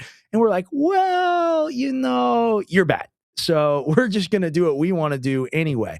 And I just like, what gives us the right? And people go, national security, national interest. And I just say, like, you're cucked by the system. Like right. there's no, and we create unnecessary conflicts that just keep going on and on and on again because we're not willing to break the cycle. Exactly. This cycle could have literally been broken in 1991. Isn't that crazy? They tried to join NATO.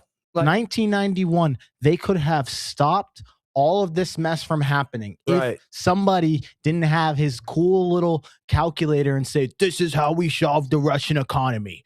Break it. Yeah. Give it to the oligarchs and we'll just let it, we'll turn them into a capitalist society. And that's, I forget the name of the guy that wrote the book. I won't call him a gentleman. It's called The Grand Chessboard. I read it a long time ago. I need to reread it. And that was essentially the European plan, which is, look, Soviet Union's over, Russia's weak. We're going to send our people in there. We're going to break it up into 5 pieces. And that's literally what they still want. The Europeans still want that to this day. Right. Right. It's wild. And, this is literally why I do these deep dives, because the truth is not very clear and it's clouded in a shitstorm of information. And I try to distill it down in a way for you guys to comprehend how we got from there to here. And so the next thing you need to understand is that there's more. And Ukraine now is the next target, and this becomes the red line for Russia in 2014. So strategically and historically, Ukraine mattered more to the Russians than any other country, right? I mean, it's literally their neighbor. And this wasn't speculation. In 2008, the U.S. ambassador to Russia literally warned Washington that the Ukrainian entry into NATO was the brightest of all red lines. And not just for Putin, but all across the Russian political class.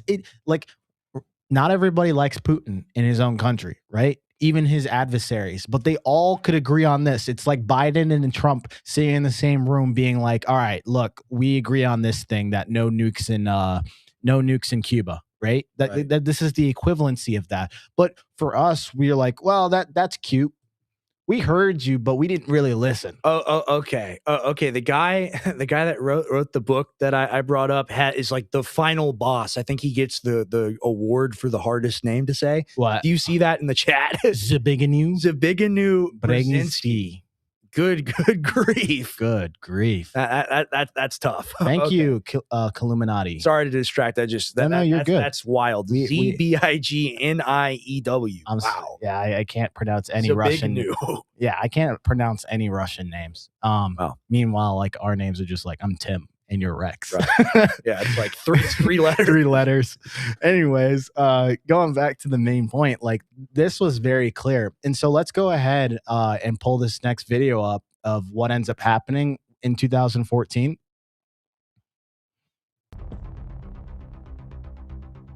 In 2008, the U.S. ambassador to Russia, William J. Burns, wrote to Secretary of State Condoleezza Rice, "Ukrainian entry into NATO is the brightest of all red lines for the Russian elite, not just Putin.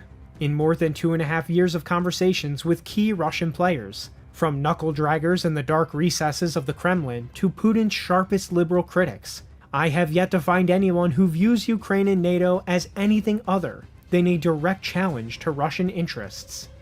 American officials were fully aware that Ukraine joining NATO was something that no one in the Russian leadership could tolerate, whether they be in Putin's circle or his liberal critics. Nevertheless, in 2014, the US government under Barack Obama backed the infamous Maidan Revolution in Ukraine. This revolution overthrew the Russia-friendly government of Viktor Yanukovych and replaced it with a pro-NATO government. John McCain, Victoria Nuland, and other American government officials were literally on the ground in Ukraine cheering as it happened. I mean, this is insane, criminal, ridiculous. It's an embarrassment on the country and an indictment on the country that we didn't rise up and vote these people out of office ultimately.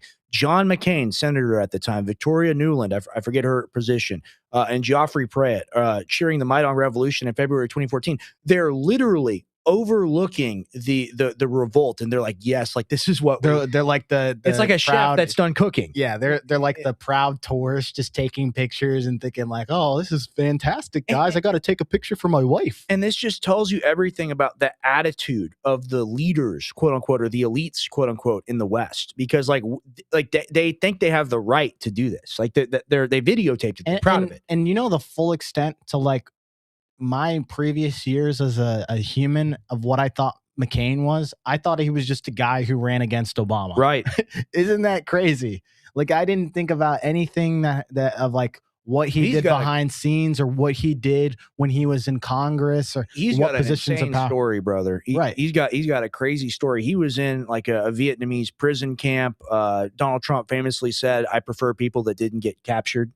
That's crazy. That's pretty wild, right? That was one of the first Trump moments where people were like, "You can't say that. You can't say that. You can't say that." But he was in essentially like a bamboo cage for a long time or whatever, and then he comes back and becomes one of the biggest war pigs imaginable. Well, I mean, after being in that, and just think about it. He got involved and he got captured literally because of one reason, right? It was because the United States. He wasn't tough enough. He wasn't a strong enough guy. I wouldn't have gotten captured. Let me tell you. I mean, people look at me, they say, "Trump, you could never get captured." I've never been captured before. It's true. But go ahead. No. I love this is I have so much fun on these streams, I tell you. Yeah. The main reason is because during his age when he was young, he got a command from somebody on way high mountain and said, "You need to go to this place and do this thing and get captured." Yes. Do you not see the irony, guys? And by the way, I'll do a deep dive on Vietnam, but here's what you need to know about Vietnam. The North Vietnamese actually never attacked America. It was a false flag situation in which the submarine. We don't do that. The submarine guys misinterpreted the noise that was happening from their other ships as a missile being launched at them in the Gulf of Tonkin. And so America's like, "We're being attacked." And they kind of knew actually during that time period, it was kind of a false. Bullshit. They knew it was BS. They had transcripts and the stuff has been released now. And they literally went to Congress and said, "Here, you see this? They attacked us. Go invade Vietnam." LBJ, bro. And so the irony is just, it is like Groundhog's Day. Wake up and rinse and repeat.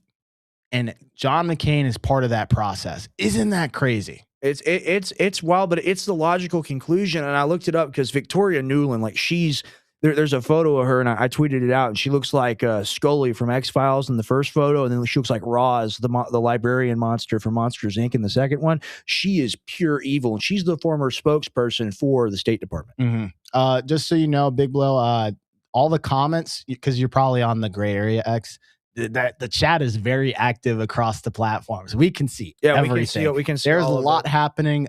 If you look on probably Rumble or YouTube, you're going to see where all the fun is happening as well. You can tune into there as well. Shout out to you, man. Thank you. But yeah, whatever you're watching, what platform, I got to figure out if there's a way that like I can push all the chats together so that people can actually interact with each other. That would be sick. We miss some of them. It would be cool. That's why I like the call-in show and the prospect of the call-in debate. But yeah, the story. All right, let's go back to the video, Andrew. They didn't even bother to hide their involvement.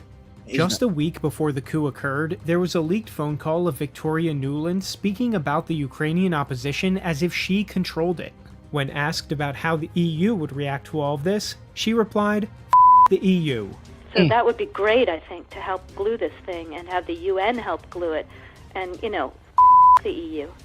No, exactly. And I think we've got to do something to make it stick together, because you can be pretty sure that if it does start to gain altitude, the Russians will be working behind the scenes to try to torpedo it. That's how much she cared about European interests. And people listening to this in the EU area should seriously consider that. In response to this coup, the ethnic Russian regions of Ukraine such as Donetsk, Luhansk, and Crimea immediately rose up in rebellion against the new Ukrainian government. Kiev declared them all to be terrorists and launched what it called an anti-terrorist operation to destroy them. Russia, seeing the opportunity, gladly stepped in to back these separatists and annexed Crimea. Crimea had long been disputed between Russia and Ukraine, and this was seen by Moscow as the chance to settle the issue once and for all. A war began between the Russian-backed separatists of eastern Ukraine and the US-UK-backed government in Kiev. The New York Times reported plainly in 2024, the partnership between the CIA and Defense Intelligence of Ukraine began in late February 2014, so immediately upon the Ukrainian government changing. It was recently revealed in declassified documents that the CIA built 12 military bases on the front lines in Donbass. Oh, well, that's not aggressive at all, and I'm sure you're going to get into the context of the Donbass region. So, Donetsk, No, that's like a whole nother deep dive. I know, but I want to. But you can explain this. I want to explain lay it out to the them. basics. Yeah, go So ahead. You have Donetsk, Luhansk, and Kherson, right? And these are regions that are ethnically Russian. These people, vast majority of them, they speak the Russian language. This is how they talk to their children. This is how they like their children to be educated. But people in these regions have been, since the 2014 Maidan coup and revolution, they have been systematically persecuted by the Ukrainian government, because we enable, obviously, like whenever we go into a place, look at Syria, we're like, who can we put in charge? Oh, ISIS. Like you're good because next man up. You got it. Because you're a fanatical radicalist, and you'll I support the U.S., sir. You'll do whatever we say as long as you get to kill people. So what did Ukraine have? They had a bunch of neo-Nazis. They had that guy that went to Canada with Justin Trudeau and Zelensky, and he fought the Russians during World War II, and he gets a medal. He gets an award. Essentially, what you see is, as it showed in the video, the Russians, they take the Crimea area. They also want those areas for the specific reason of, number one, CIA is building dozens of bases in there. And then number two, they view them as their people. Right. It's like if Mexico and the United States were to go to like some sort of conflict, and all the people who live on the border of like Texas, and the Mexicans were like, yeah, we're this is our region and we're going to decide what happens in there, even though like the Texans are literally living underneath like all the same traditions that Americans do and speaking English and all that. But they're like, nah, you know what? You're part of our territory and we don't really care. And that's a boiled down version. It's a lot more complicated than that, which is why I didn't include it in this segment, because There'll be another show. It would be a whole nother show to show understand that. We'll do another show on it. But we'll stick with the NATO and military power expansion. Just on its face, it's ridiculous. You can't do it. Right. You don't get to behave this way. Right. Rex is completely right. And it's just like people go, well, and it's just like, this is how we get war. So ultimately, you can make an argument towards like, oh, like Europe is amazing, Russia's evil, we have to do this and take their resources. It would be good if we took their resources. And you go, yeah, bro, in your perfect world that you're describing, ultimately what you want is death, right? Because you want people to die in war over things that they're fighting for, and you're going to sit at home. Right. You're going to sit at home, or you're going to overlook it like John McCain, right, and take a video of it because you're running it. Look at it. Look at honey. Look at the people. It's degenerate and it's sick. Right. So and guys, oh yeah, thank you, Kumulati. Yeah, this is a nice outfit. This is fake, by the way. This isn't a real cigar. It's real. I don't smoke. I smoked it. This is part of the prop, but anyways, going back to the original point. So by late 2014, you have this large scale fighting that slowed, and this is because the conflict was never resolved. It was essentially paused, right? So you had Russia, Ukraine, Germany, France. They signed the Minsk Accord, in which the agreement was essentially like to halt the major fighting lines and freeze the conflict of where it was at. And so, I mean, the war never actually ended. Right? It's almost like North and South Korea not actually ending the war. It's a ceasefire. And it's a ceasefire. Yeah. Right. Exactly. So then, you basically have, after the war froze in the U.S. involvement didn't actually stop. It actually increased. So between 2014 and 2016, the United States and NATO started training, had trained and advised Ukrainian forces behind the scenes. And so starting in 2017, that actually changed, like I was alluding to with Trump. Let's go ahead and just quickly pull up this chart for everybody to see the funding. This is over the course since 2024. What did he say? He was like, I gave you javelins and like someone gave you like paper clips or something. Yeah, he said I gave you javelins and Obama gave you blankets. Oh, that's what he was saying. All right. And so he was doing that to tout, because he really did in 2017 give javelins to the Ukrainians to basically have anti-tank missiles and expand the military training. He was part of that. Right. So for people to be like, well, Putin and Trump are besties, it's not the full story, right? Like, I think it's absurd. I mean, Trump has been very harsh on Russian policy. And I think like that's the point I was speaking to earlier of like, this is all ultimately engineered by like the people that set up the Russia hooks. Well, they made it impossible to have peace. Well, you see, Rex, Putin and I are very, very, very good friends, but I had to give them the javelins, of course. That's what best friends do. Guy, but we had to do it. We had to get it done. U.S. aid to Ukraine far exceeds that from any other country. Bilateral aid commitments from the top 20 donor countries and from European Union, EU institutions as of December 31st, 2024. Oh boy. Wow. Military. Ooh. Look at that. That's a big number. Yeah. That's a very big number. It's not even complete. Hey, France, what are you doing, buddy? What are you doing? You're basically at $0 there. I'm gonna need you to pay your fair share. That's literally what Trump says. Like, look, we're fine. Humanitarian. We're fine with selling them the guns and the missiles and the stuff, but other people have to pay. Right. So I don't even know why Japan is involved in that. Like they have nothing. Bizarre. They have nothing to do with this. Why? Because Asian people. Why do you care? Do you know why? Why do you care? Because we asked them to do that. True. That was us. Yeah, because we own Japan. Right? Yeah, that's true. We have all our bases in Japan, and when they're ready to go to war, we're gonna be flying those babies out of their ports. And they hold all of our debt. Right. Well, and because they don't have any natural resources in the United States, it's like, put your money here.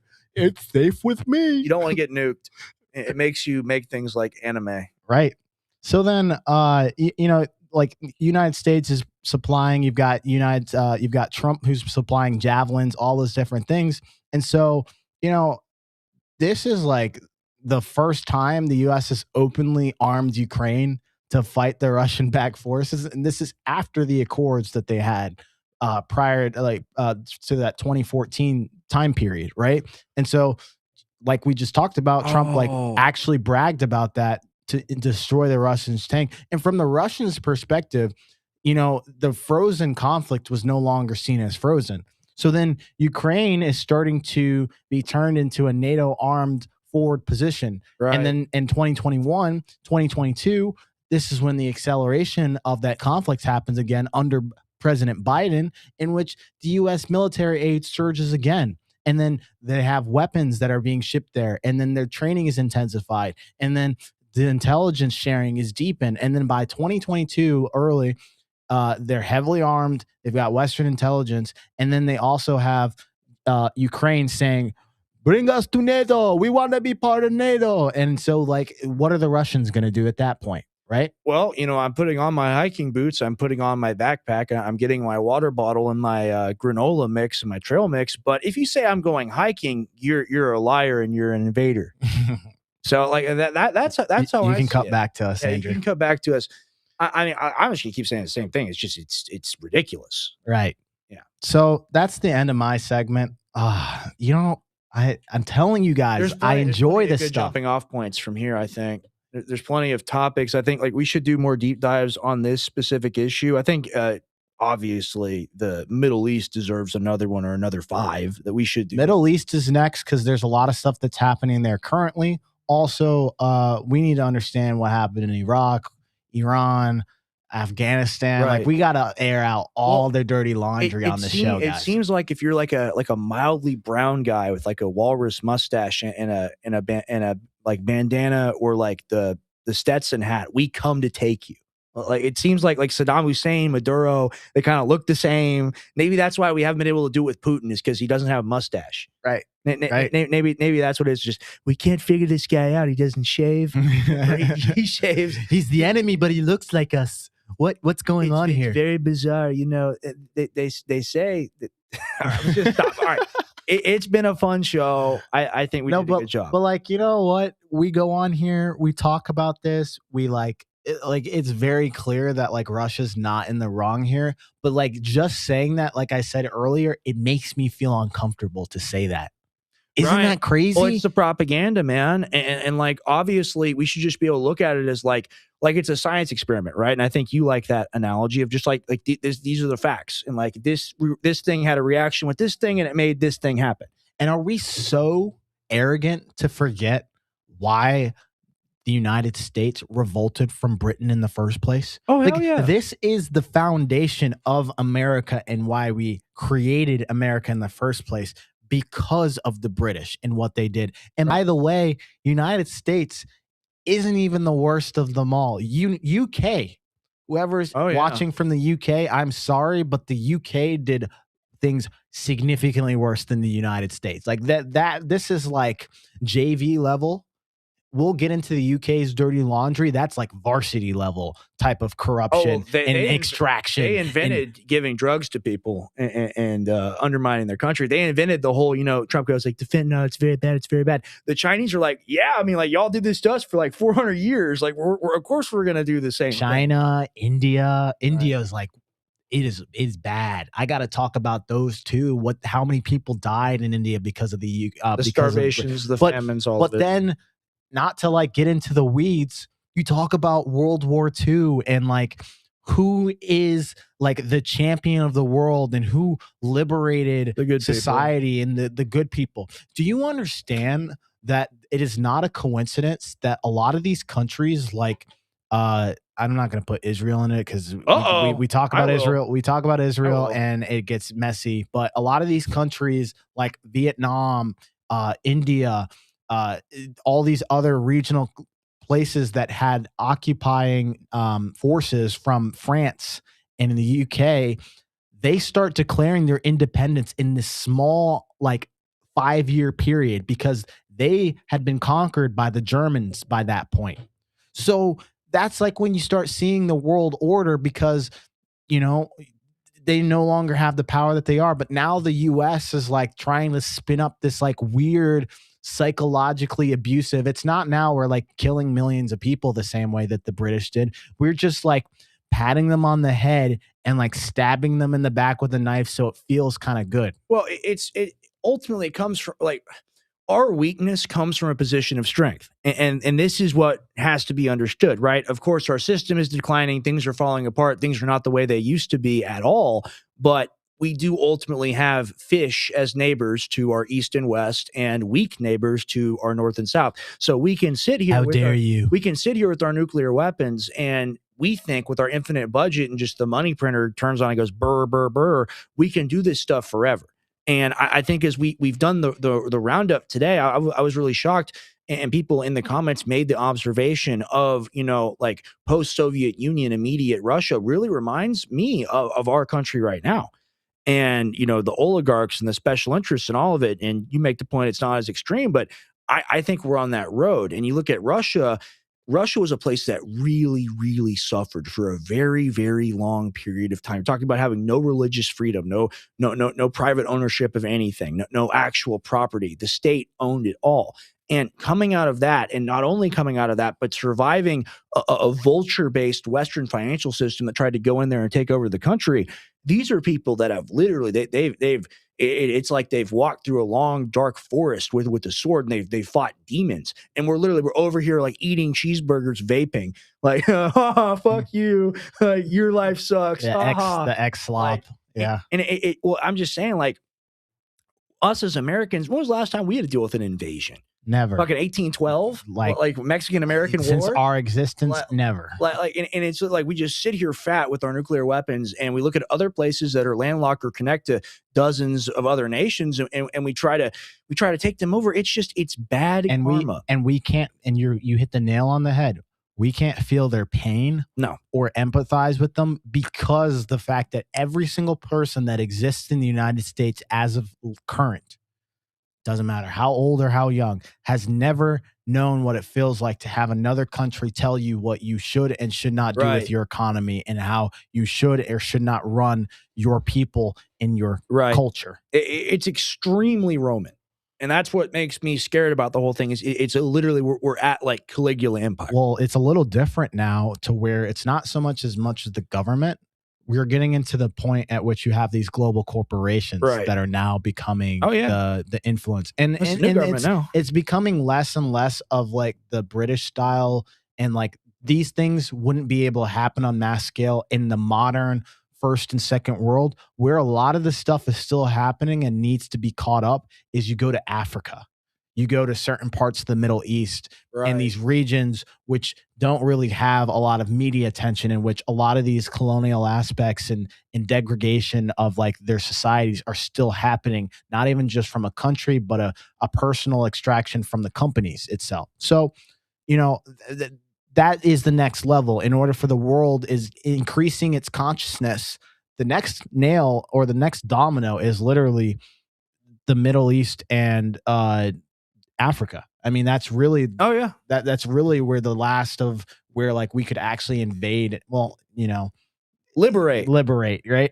Yeah, liberate. Yeah. So liberate. We appreciate you guys. Maybe we can read a few comments. There's a lot of activity going on YouTube. A lot of activity tonight. I love it. And I just want to say, look, if this is the first time checking out the show for you, we really appreciate it. Number one, I hesitate to ask you to do anything, but if you like this, if you want to support us, if you want to help us get better guests by just having a bigger show to where we can go, hey, look, like we have 1,000 followers. We're not crackheads from somewhere, right? So like anyone that goes to Gray Area Talks on YouTube and Rumble and subscribes, anyone that goes to X, Gray Area Talks, or Truism Tim, if you're watching on X, you're probably watching from my profile, but go follow Tim, go follow Truism Tim on X. Would appreciate it. And go follow Gray Area Talks as well. Just do it all. And like, on YouTube, if you go to the bio, you're going to see where our X links are too, by the way. Like you can actually go and click and it'll take you to X. Right. Because I'm sure a lot of people who have YouTube have X.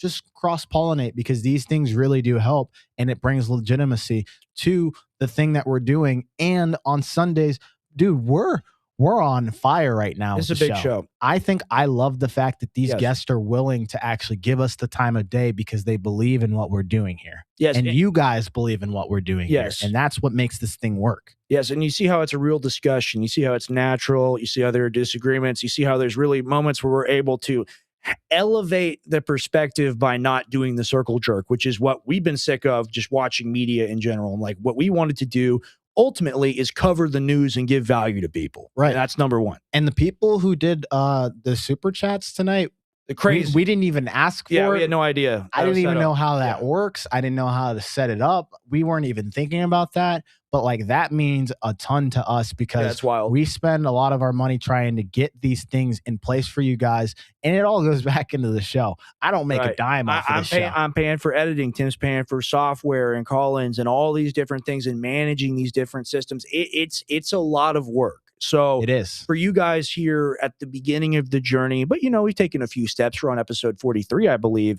Just thank you and welcome to the Gray Area. Thank you guys. I think we're good. No, 100%. You guys can keep tuning in every single Thursday and Sunday, okay? Right. That is the main marquee show. That is when I am here physically with Rex doing these deep dives. Specifically on Sunday is when we try to have a guest Thursday as well. and a deep dive. So Thursdays, we will have guests mixed in between, but that's kind of more of like your daily news, what's happening. You want to find out what's going on. Big picture Sunday. Big picture. And then that's on Thursdays. And then it's kind of like a more chiller show, but we're still giving you guys information. Sunday, you do not need to be missing the Sunday because you're always going to get good entertainment out of that day. Right. And then Rex will still be here on a day-to-day basis. Sometimes he needs breaks, guys, too. He's doing a lot of stuff behind scenes, but Rex tries to hop on stream every single day at the same time. Sometimes it's really around like sometimes 8, sometimes 9. It's between around 6 and 8:30. And look, here's the thing. I'm going to try to be more consistent with it. I think what's going to need to be required is it's going to be 3 days on, 1 day off, where I get a day to recharge and just the battery drain. See, I'm used to doing this to a certain degree, but I'm also not. There are people like Owen or Harrison or my dad that have literally gone live for 3 hours a day for decades. Yeah. And then for me, I grew up doing a lot of stuff similar to this, right? And I grew up going on shows and doing guest appearances. But this is a really big deal for both of us because like we're building a community here of people that are interested, right? So I want to be here. If you really do enjoy listening to us and the points that we make and really just the show topics in general, I am doing a 2-hour show that's really tight, really fun, just really chill, just a chill stream every day between 6 and 8:30 on days that aren't Thursday and Sunday. And of course, that's the big show with Tim where we do guests. And every time on that Thursday and Sunday, it will be at 7:30. Right. Every single time. You can expect it religious. I don't have vacations booked. I don't have nothing booked. I'm here for you guys and through the show and making sure that this thing continues to grow. So with that being said, beautiful. We thank every single one of you guys for tuning in tonight. If you haven't subscribed, go ahead and do that. Signing off for you guys. Also, one last thing. Got to give a shout out to Andrew. This is the second time that he's been behind the scenes producing. Dude, you're killing it, man. Doing a great job. Everything has been working flawless, smooth. The production's great. No hiccups tonight. We're not sitting there. It's an elevated experience. 100%. And part of the thing that we also want to do in the future and why we ask for you guys to continue to support is because we want to pour into the people that are now behind the scenes helping us. You know, they're working for free to help us because they believe in what we're doing here. And at the end of the day, this is a whole system in which we just want to give good content. Yeah. So thank you, Andrew. You don't really get a chance to talk a whole lot. You know, I'm curious, you know, just for the stream, how about you turn on your mic and say hello? Hi? Say hello to everybody. Awesome. He's adding himself now. He's our Jamie. He's our Jamie He's our badass, for dude. You're killing it. if you ever watch the PBD podcast, Andrew has been a caller in the past. You're about to see him. He's about to pull himself on stage here. Hey, Dude, hello. Yo. Hello, everyone. Say hello in the chat. This is Andrew. This is our producer is what we are referring to him as because he's really doing a lot behind it. He is the producer. He's the producer. This is the producer, Jamie. Right. Dude, thank you so much. Yeah. Yeah, of course. Good to be on. And you've called the way you knew us because you called in on the show one of these previous times and you just kind of reached out and we were like, let's make it happen. Yeah, back in October, a little bit ago. So we appreciate you guys. Thank you for tuning in. Signing off the Gray Area team now. It's not just me and Rex, all three, and we're bringing on a new person. So thank you guys. Take care. Of course. Good night, everyone. Good night.